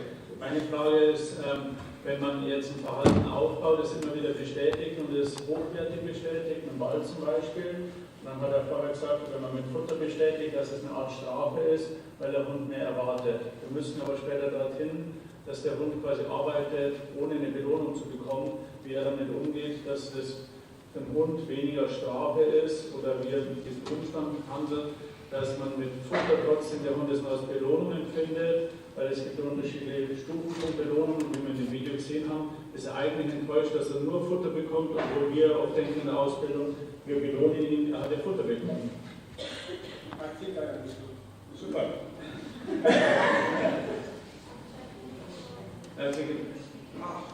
Yes. A short English version. Thank you very much. The question I ask is that, how he handles did you also get the question? So, thank you very much. Thank you, Johannes. Thank you, Johannes. So, punishment needs to be consistent every time. Reinforcement should be very low. And that was also Skinner's work, where he showed that variable reinforcement is the superior reinforcement schedule. But I left that out because it will take too long time before we have the reinforcement schedules. But the solution is to make the dog used to not being rewarded every time, because the dog is participating in a lottery, where it will at maximum be rewarded 50% of the times. At maximum 50%? Yes. Because the optimum reinforcement ratio is 50%. Skinner did not know that, but there has been research later, the last decades showed that, and it makes sense. It's very interesting because of my brain, then it's about 99.50%. Yes. That's the number you say, just 50, not 99.50. It's because you like your dog. That is the problem. No, most of us reward the dogs far too often because it is rewarding also for us to put boards or food in the dog's mouth. But it's not helpful in training. Just talking about what you like to reward the dogs. Yes. I would just like to say a few words about arousal, because when you follow your progression plan, this is one of the most important things to take care of. And this is a definition of arousal for humans. And it's a little bit easier for us to understand since many of us are humans. And arousal is not something magical happening inside the dog's brain. It is a measurable state. And the most common way to measure arousal is through heart rate. So a dog that has a low heart rate has a lower arousal compared to a dog or the same dog when it has a higher heart rate. And also not very new research from 1908. It's the Jerks and Lodson law of optimal arousal levels, where they showed that for every behavior there is an optimal arousal level. And the general is that difficult tasks, then animals and humans perform better at a low arousal level. If it's an easy task, then we perform better at a high level of arousal. And a difficult task, that is typically a task you don't know how to do. So when you're learning something new, you will perform better in a low state of arousal. What I find we often make a mistake in is that we go from the low arousal immediately to the high arousal. So we start off rewarding with food, a behavior, and we may do it on a parking lot or on a green grass field. Not very arousing for the dog. And then we may do hundreds of repetitions where the dog should heel for 200 meters on a green grass field. That will usually be in a low state of arousal. That will not help us at all later on when we want the handler to run and people are shooting and shouting, and the dog has the expectation that sooner or later I will be sent to search for a person to bite. Then it doesn't matter if we have done 5,000 repetitions of heeling on a green grass field or on a parking lot, because you know that dogs are contextual creatures. What they can do in one context, they cannot automatically do in another context. And arousal is a context. So we may think that just because the dog has learned to sit or down or heel in a low arousal level, it must understand that it's exactly the same behavior we expect when the cue is given, also when the dog is in a high state of arousal. But it isn't to the dog. It may look like the dog has never heard you say heel when you start running and shooting. And it is the first time the dog has heard you say heel in that state of arousal.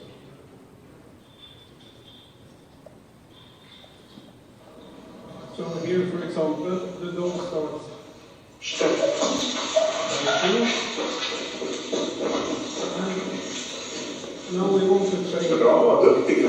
And the dog is in a low state of arousal, because this is the first bite. The dog.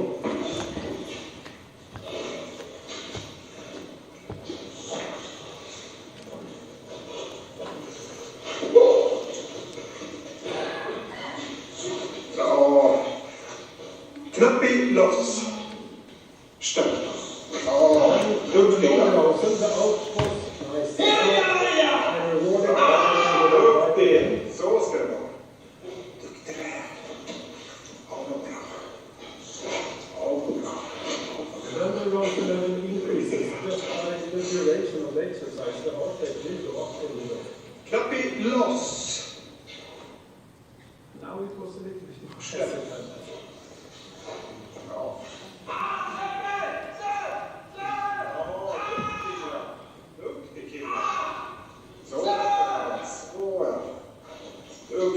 And now the arousal will be higher, not because the decoy is playing a little bit, but also just because of the mere duration.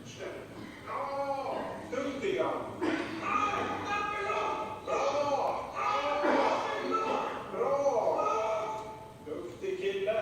Så ska det se ut. Så ska det se ut. Duktig granne. Duktig granne. Duktig.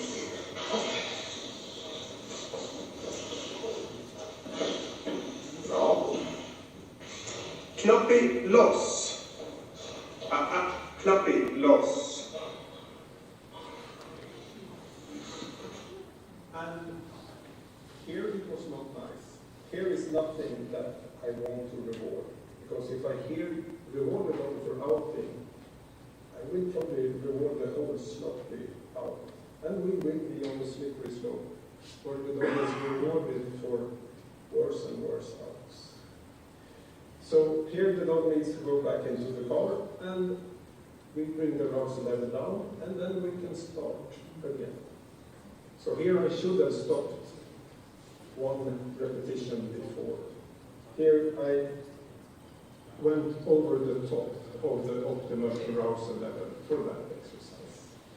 And it is like this for tracking or detection or any behavior. So if the dog can follow a track for 10 meters and then indicate an article, it doesn't mean that the dogs can automatically follow a track for 30 meters and indicate an article. We need to increase this in small steps. And that is where the progression plan helps us to remember that.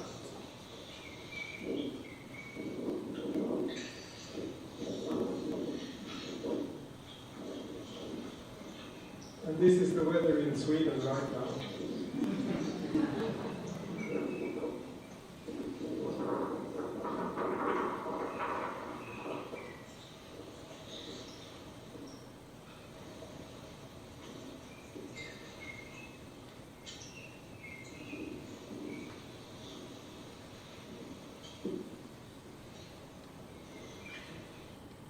So what we need to do in the training, and this is where making the progression plan helps you, is to start doing to get the behavior. We teach the dog the cue, we do the discrimination, all the while here the arousal will be low, no distractions, simple environments.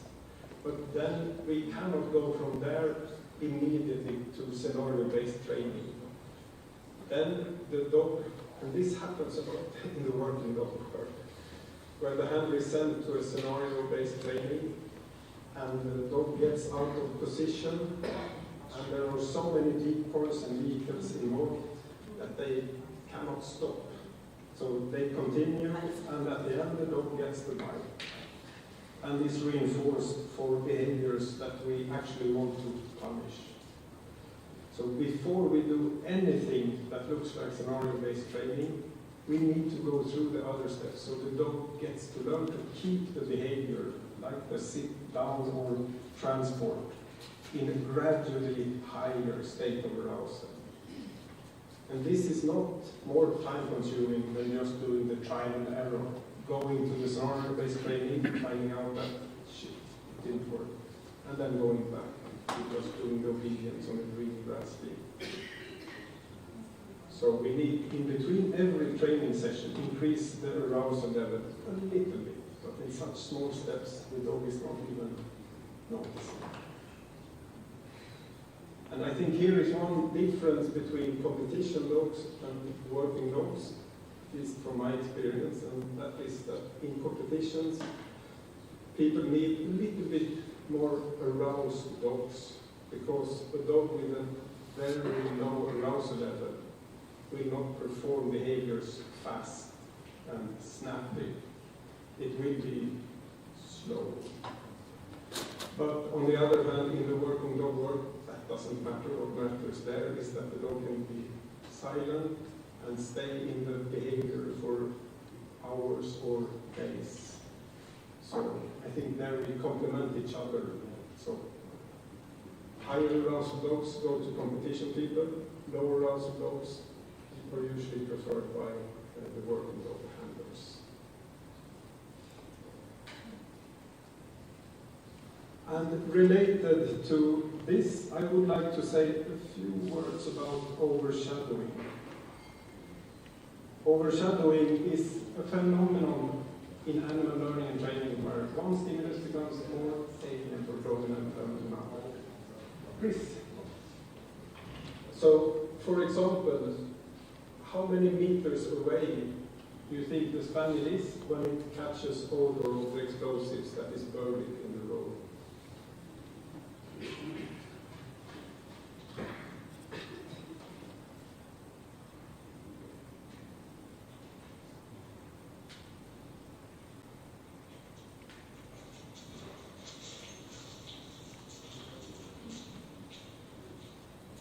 So it looks like he catches odor somewhere here, and then he just runs over to locate the source. And so maybe 5 or 6 meters.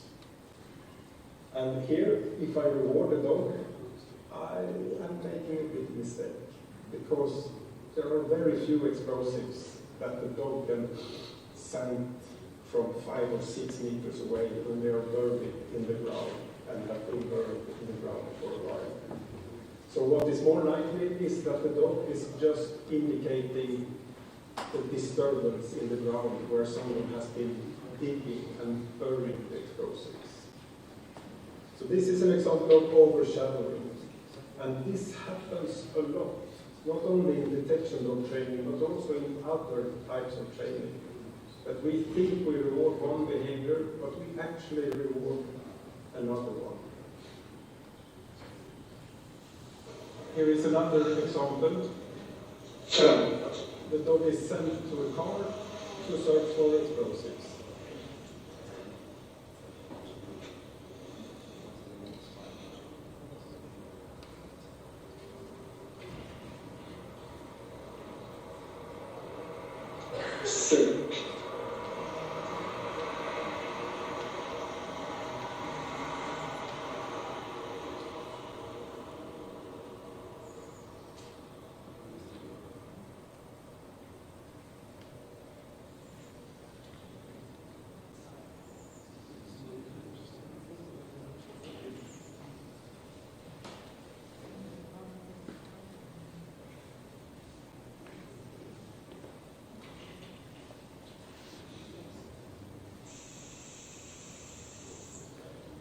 And the dog indicates, and I blow the whistle, which is the reward signal, and the dog runs back.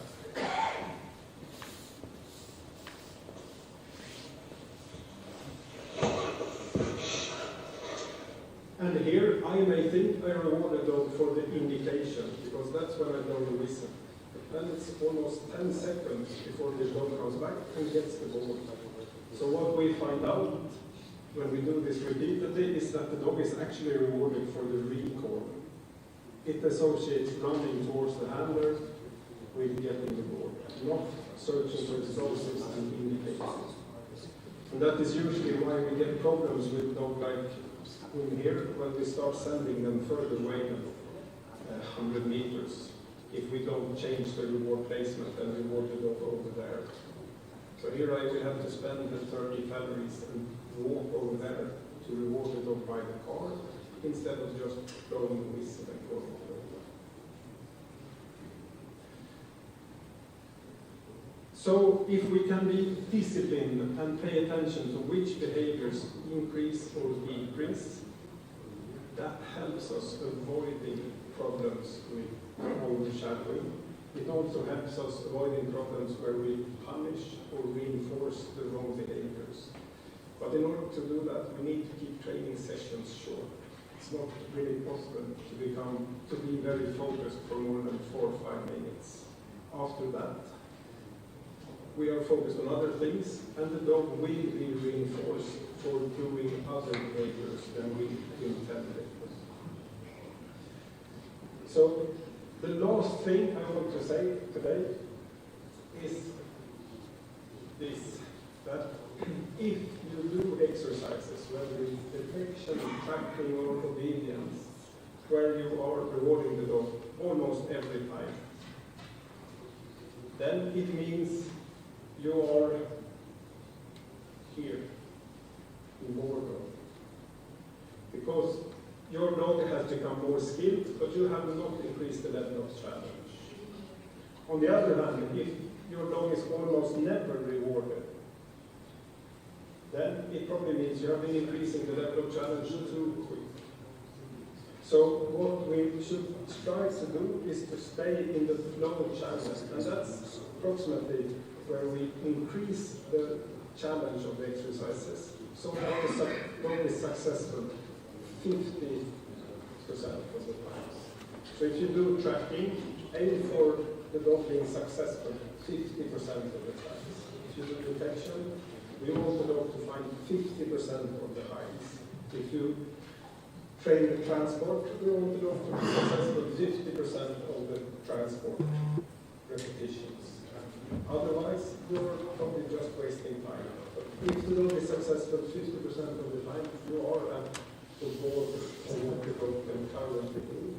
And the dog has a chance to become a little bit better, and then you may find yourself rewarding the dog 60-70% of the time. Then you increase the level of the challenge again, and bring the dog down to the maximum of 50%. Then the dog will become better. You increase the frequency, and then you will increase the challenge.